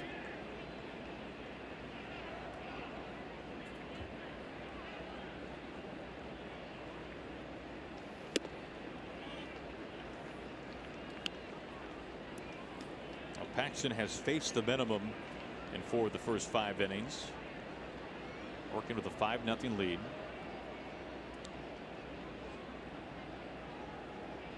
Is 2-2. Swing and a miss for strike 3. It's Anthony Alford, his 4th strikeout. Back to the Ford Sports Desk, we bring in Ryan Rowland-Smith. Hyphen, what do you like it so far tonight from James Paxton?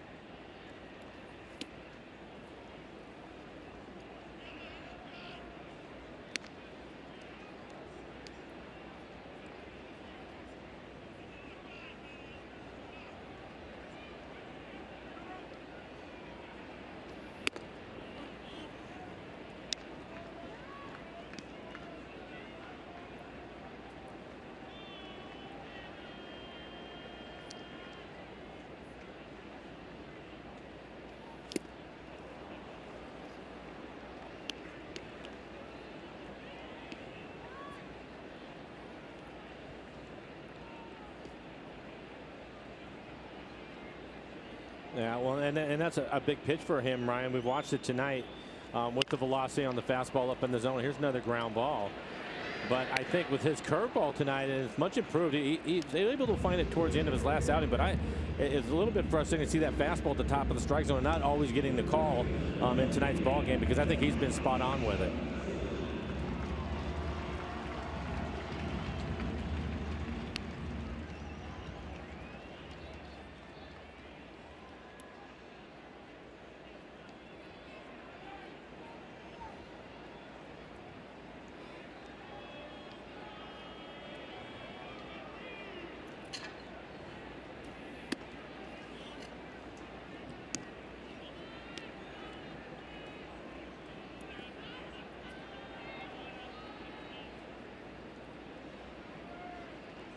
Hey, Hyphen, thank you so much. We'll catch you after this one's over with on Mariners postgame presented by Alaska Airlines.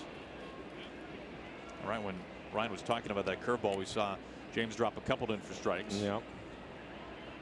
As Mike regathers here.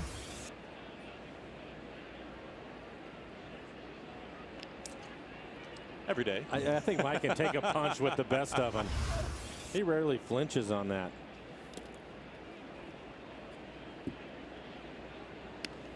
Donaldson now ahead 2-1.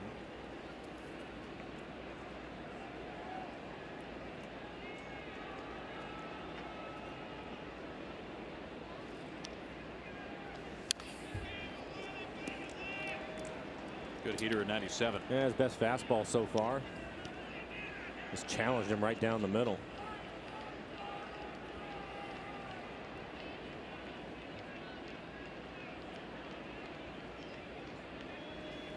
Swing and a miss for strike 3.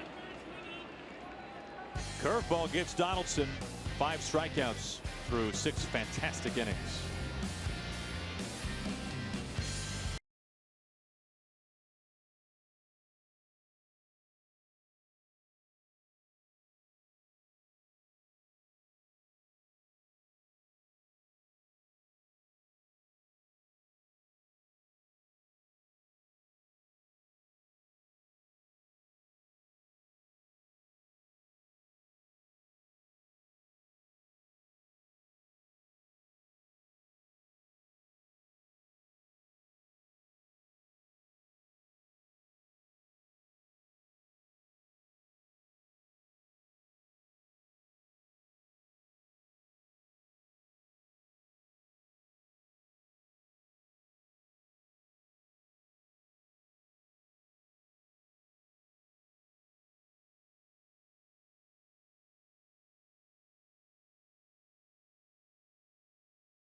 Of the 7th, Mariners lead the Blue Jays 5-0. T-Mobile presents hats off for heroes, because no matter where you serve or when you serve, we stand ready to serve all military families.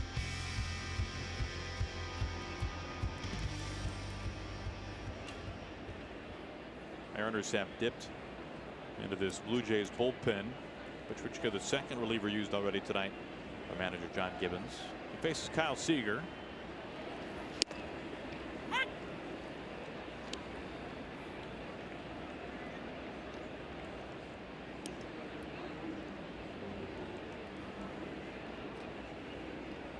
Seager dunked a single into left field his last time up. Pulls his foul.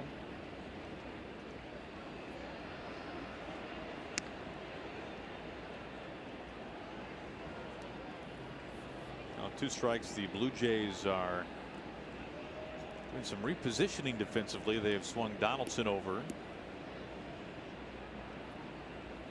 on the right side of the infield near second.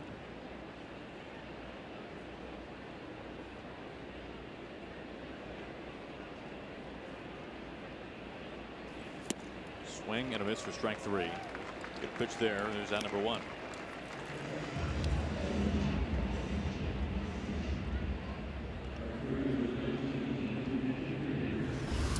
Three pretty good pitches, including this last one down at the bottom of the strike zone.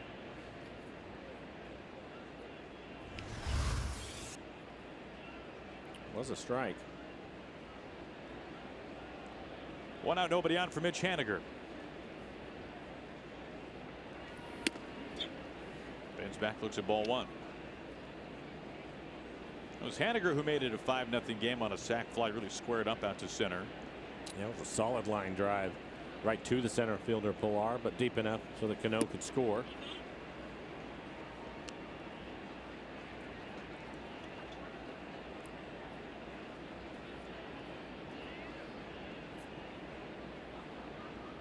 Five years for Petrichka with the White Sox. His first year with the Blue Jays. His 2-0. Like he jammed him a little bit. Manfred in left field. 2 down.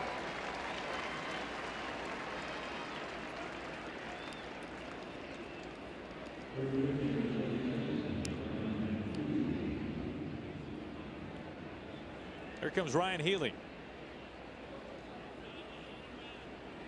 Ryan has had a good night. Couple of hits for him. He's been hot lately. Mentioned it earlier in the game. He's hitting 8 out of 10, now 9 out of 11.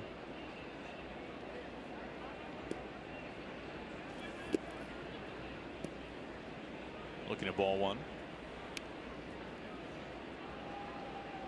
And that average just keeps creeping up. That's after a slow start. He's really been swinging the bat well.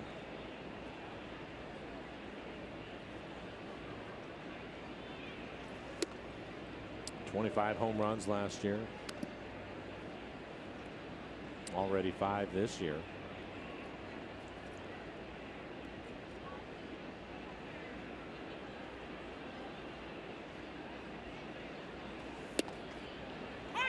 Strike that time.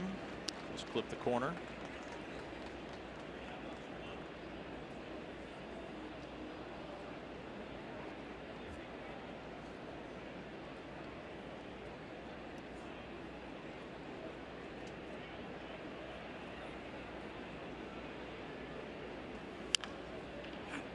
Mariners getting 2 runs in the 3rd, same story in the 4th, and adding a run in the 5th.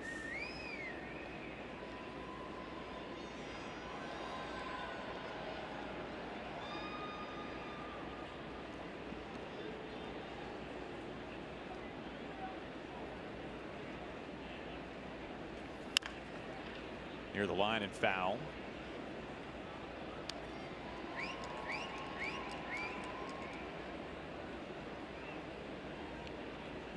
Mariners yet to lose a series on the road this year. Well, 11-6 overall on the road. Played well.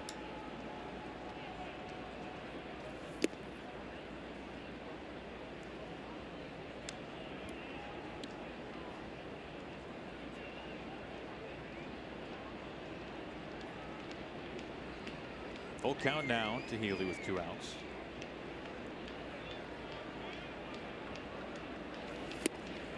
Down on strikes, and for the first time since the 1st inning, the Mariners are retired in order as we stretch.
association with Washington's lottery. Play today. Good look outside the CN Tower and Rogers Center. We open things up in the bottom of the 7th. 5-0 Mariners. A lot of good stuff tonight from Paxton. 6 scoreless so far. The only 3 base runners who have reached have taken ball 4. And for James, he's had a good fastball. Now he's topped out at 97, but typically he's been in 94 to 96 mile-an-hour range. And he's really gone to his curveball more than his slider tonight. Good fastball right on the inside corner again at 94 miles an hour.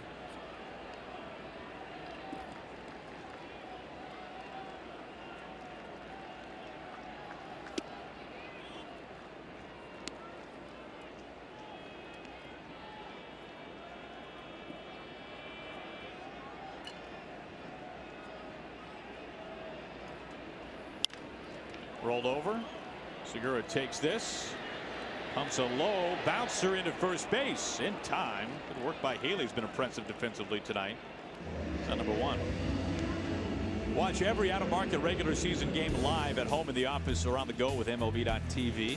Your subscription includes MLB At Bat Premium, allowing you to watch live baseball on your favorite supported devices. Blackout and other restrictions apply. Visit MLB.tv for details. And another good play by Healy over at first. Kind of an in-between hop, able to dig it out.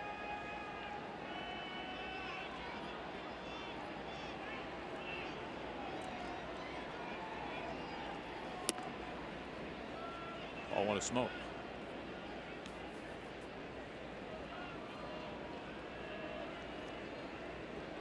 Three walks from James Paxton in the game. One of them 2 smoke his last time up.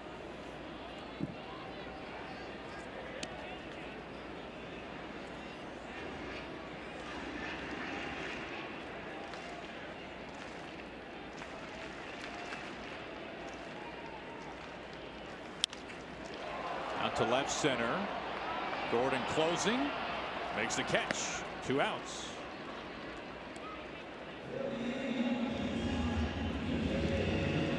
And it looks like Aaron Luke, left-hander, getting loose in the pen for Toronto.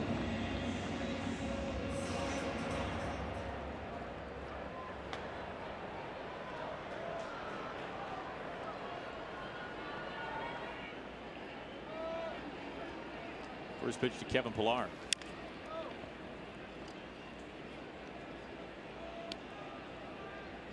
So difficult fastball at 97 miles an hour right on the inside corner. Just ties him up right away.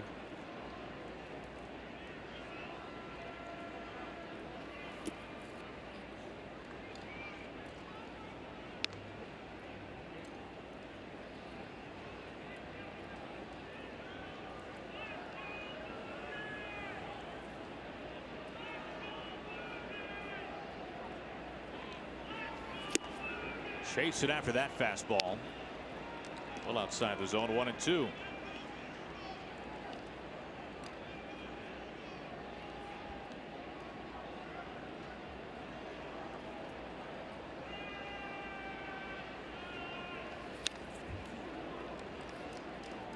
Mike wanted him to elevate the fastball. That was pretty much middle, maybe middle away. Zunino wanted that above the belt. It's a good fastball at 97.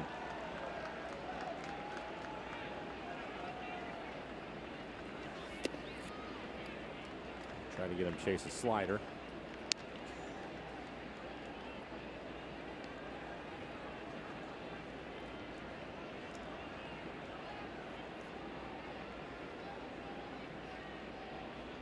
Now on 2-2. Ground ball. Seager down to his chest. Whips it on a bounce in time. Wow. What a play. That is amazing. Pillar can run. The center fielder can really fly. Ryan Healy excited about it, and why wouldn't you be? What a play by Kyle Seager. Right down the line. Able to get up quickly, and a no-look throw. He just gets rid of it, and it's a perfect one-hop. Ryan Healy fired up, and why wouldn't you be? What a play. We got something happening here tonight in Toronto.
play. Perfect throw, one hopper.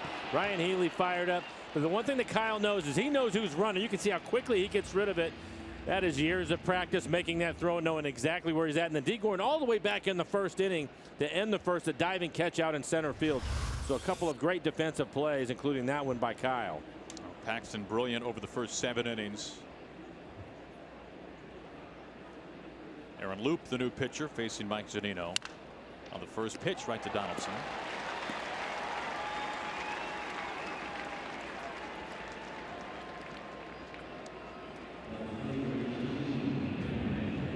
One out. That brings up Ben Gamble. That was great. Donaldson, also a very good defensive third baseman, but for Kyle, that is just being aware of what is going on and knowing that Pilar can really get down the line. Typically, he would take a little bit more time because the ball was hit firmly, and he was just able to get rid of it and let Healy do his job over on the other side of the diamond. Ben Gamble 1 for 2. He's been on base a couple of times, including a walk. 14 appearances for Loop. High ERA, just under 5. 11 strikeouts, 4 walks, and 12 2/3. Glides in inside, 1-1.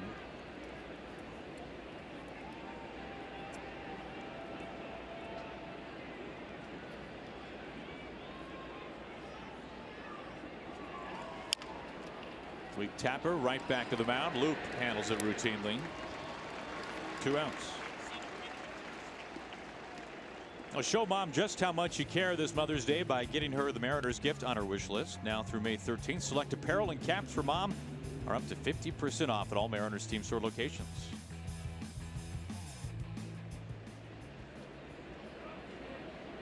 Two up, 2 down for D. Gordon.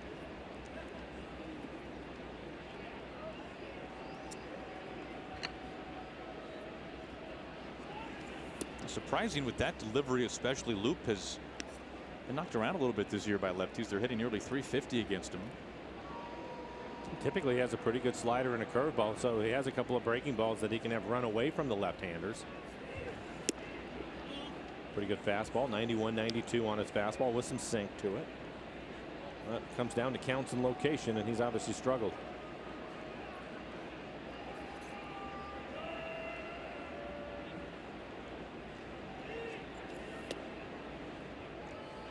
Three and 0.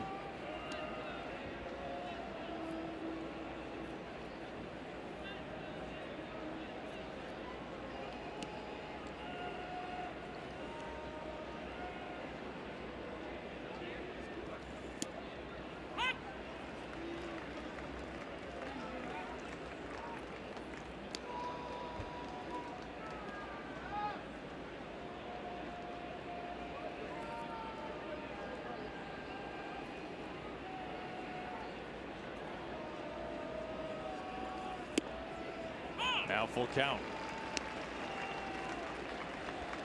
Everything away. 2 outs, nobody on, top of the 8th.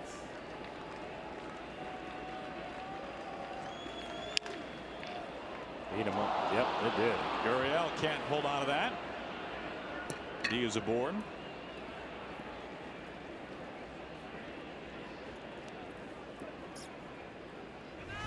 This should be the third base hit. Right on the button. Kind of an in-between hopper. A little bit of self-defense by the shortstop, Gurriel. And it is the 3rd hit tonight. Double and a couple of singles now for D. And steps Gene Segura. D came into the game 7th in the American League in hitting. Pardon me, in baseball in hitting. 343 average. Up to 353 now with that base hit.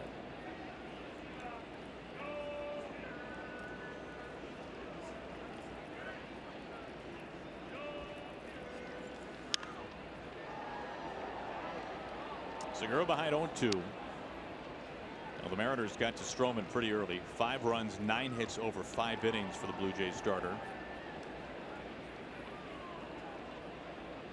Bullpen has been able to hold the Mariners off the board so far.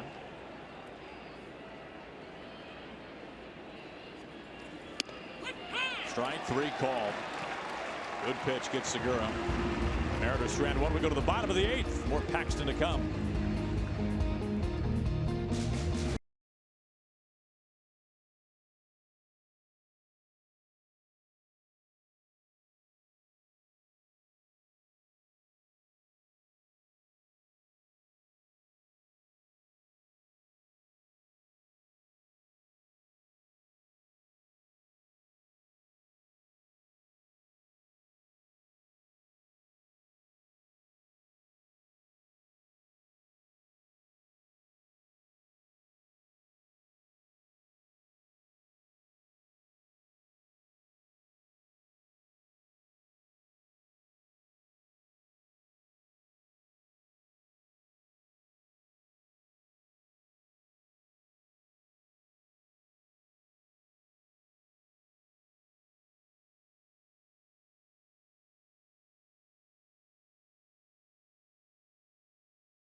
5-0 Mariners. Now be sure to stick around after the game for Mariners post-game presented by Alaska Airlines. Pretty good chance talking a lot more about James Paxton.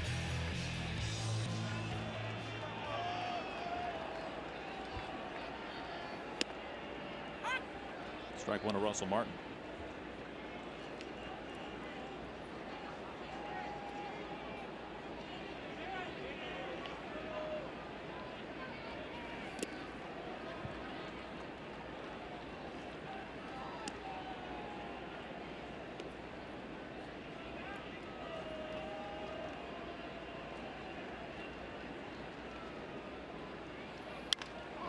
High out to left. Gamble back to the track. Near the wall. Two-hand squeeze. Out is made.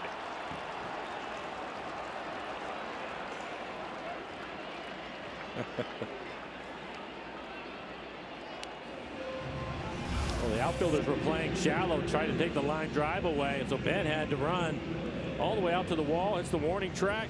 Able to make the catch just in front of the fence. Great concentration.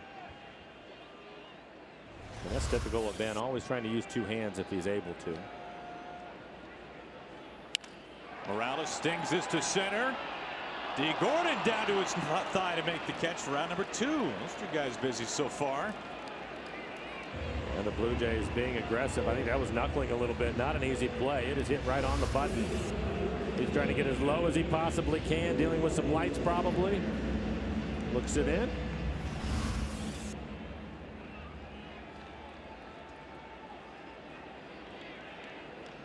Facing Gurriel now.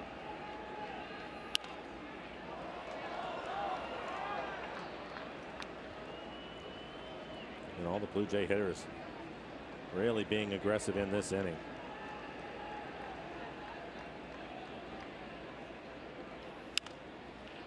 A loop, slicing foul. Out of the warning track into the crowd. Well, to recap, through 7 2/3, Morales a walk, Alford a walk, Smoke a walk. That's been it. Last time the Blue Jays win an entire game without picking up a hit, you have to go back to 2011. Justin Verlander has done that a couple of times in his career.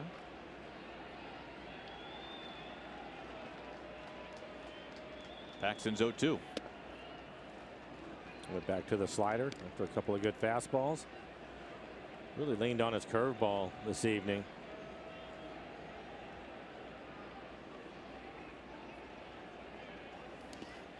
Check swing. 2-2. Mike Zunino trying to sell it right away. Nodding the whole time. Well, he makes a pretty good play, and he asked for help right away.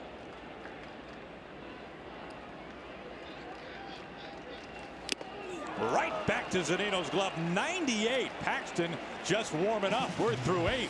He has been spectacular.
For some reason, nobody really talking to James Paxton right now. So move to the top of the ninth, 5-0. Tomorrow, middle game of this series. Wade LeBlanc making start number 2. Taking over for Erasmo Ramirez on the disabled list. Jaime Garcia off to a rough start. Has not pitched deep in a game so far this season. Our coverage begins at 3:30. Hope you can join us for the middle game of this 3-game series. John Axford now up on the mound to work the ninth. Cano 1 for 3.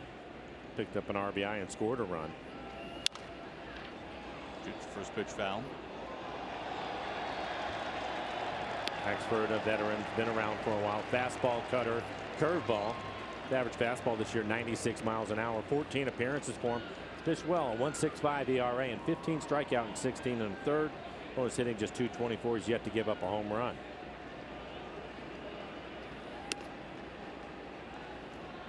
You know, Paxton, meanwhile, Mike, 9 pitches in that 8th inning, 92 for the night.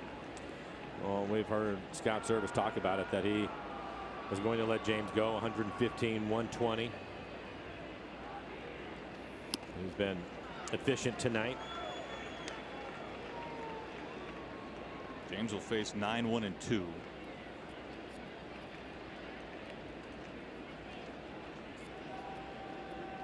Of course, does not have a complete game in his career. Came very close, but was hit by the comebacker late against the Angels.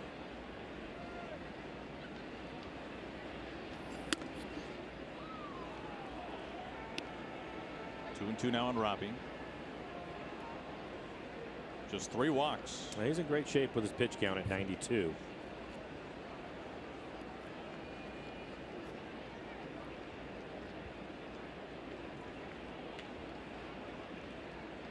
Here comes the 2-2. Pass Donaldson off of his glove. Trickles into left. Cano is aboard. He's had a nice night. That's his second hit. Driven in a run, also has walked.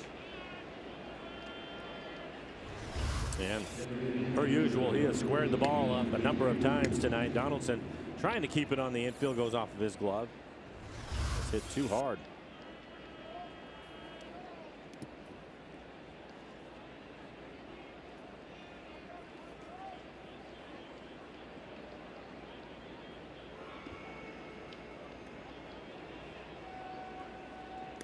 Nelly's been on base a few times tonight. Also has driven in a run.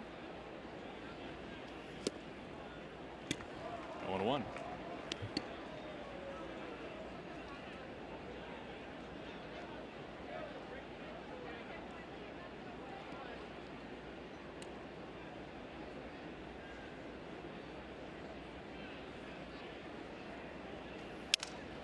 Breaks his bat, chops it foul.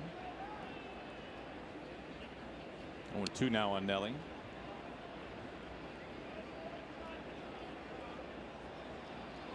Once in a while when I hear a bat break, Mike, I think about Tony Gwynn, who broke like a bat a year, and that included spring training. That's about right. Just amazing.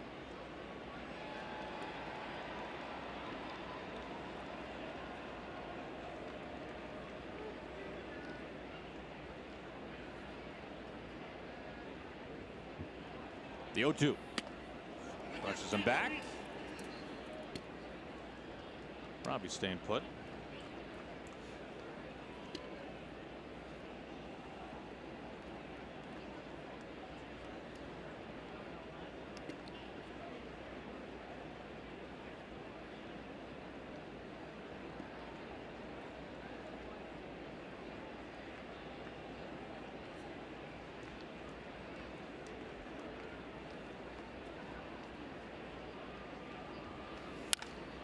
Shot right to smoke. Steps on the bag. Robbie's got nowhere to go. Yeah, just don't get hurt. There you go.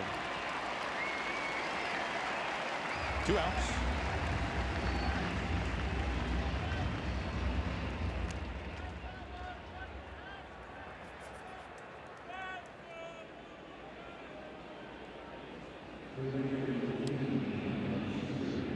We have Kyle Seager. Kyle with a base hit. He is 1 for 4. Also lined out to the center fielder. Probably had the play of the game. Yeah. Sprawling stop nearly right on top of the chalk behind the bag at third. 2 outs, nobody on. Strike one.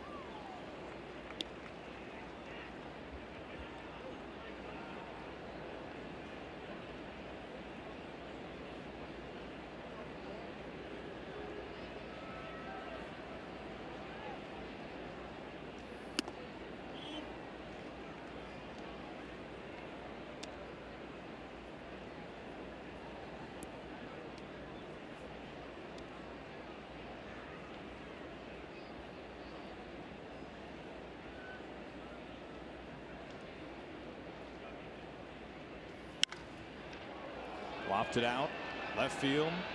Alford backpedaling. Now number 3. All right, here we go. All eyes on James Paxton.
All right. Yep. Just keep doing what you've been doing. No hits through 8 innings, 3 walks. That's been it for the Blue Jays. Needing 3 more outs. Anthony Alford, number 9 hitting left fielder, to begin things for the Blue Jays in the home 9th. On the first pitch, looped, foul ground. Haniger over. 1 pitch, 1 out. And this is something we've seen over the last few innings with Toronto. They've been very aggressive. Elevated fastball, probably at the belt, maybe just above the belt. Jams him just enough, makes it an easy play for Haniger.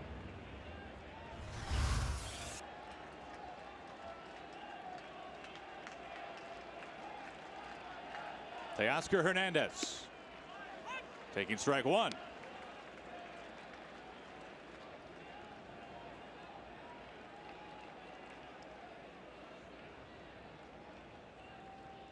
Paxton's 0-1. Swings right through it.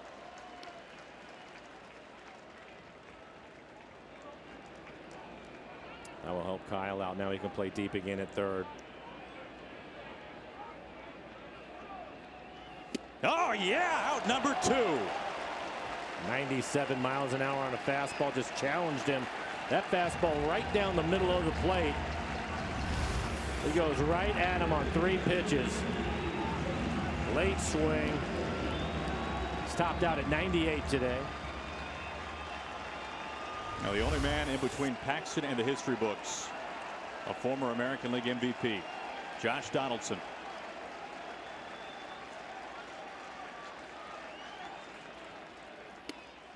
Oh, and 1. 98 at the top of the strike zone.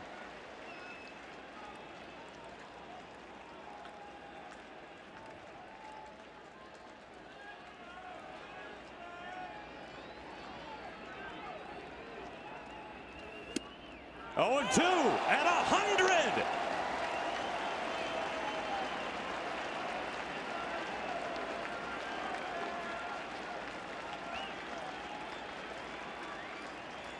Donaldson a couple of feet in the grave already. To Seager, the pick, the throw. Paxton has done it. It's a no-hitter. The left-hander from Laddish, British Columbia, has just no-hit the Blue Jays on his native soil. It was an absolutely dominant performance. Again, that's back-to-back for James. Couple of great defensive plays, including Kyle Seager. Gets a hug from James right there. Everybody thrilled, obviously, but for James Paxton, what a thrill it must be for him. You can see his forearm right there. Oh, man, what a ball game. It's the 6th no-hitter in franchise history, the first ever away from Seattle. And he had it all working today. You saw his fastball topped out at 100 in the 9th inning as he was approaching 100 pitches. Very good curveball tonight. Mixed his slider in some, but it was basically his fastball at the top of the strike zone. You can see Mike Zunino, even in the 9th inning, challenging hitters with that great fastball. All the targets at the top of the zone, and he continued to hit it time after time after time as Ryan Healy hands him the baseball. Well, Mike, we thought there'd be no way for Paxton to top his last start. Yeah, 16 strikeouts in his last outing, and we saw it here tonight. You have to just be thrilled for him. Back to the Ford Sports Desk. Ryan Roland Smith, we have witnessed history. This was fantastic.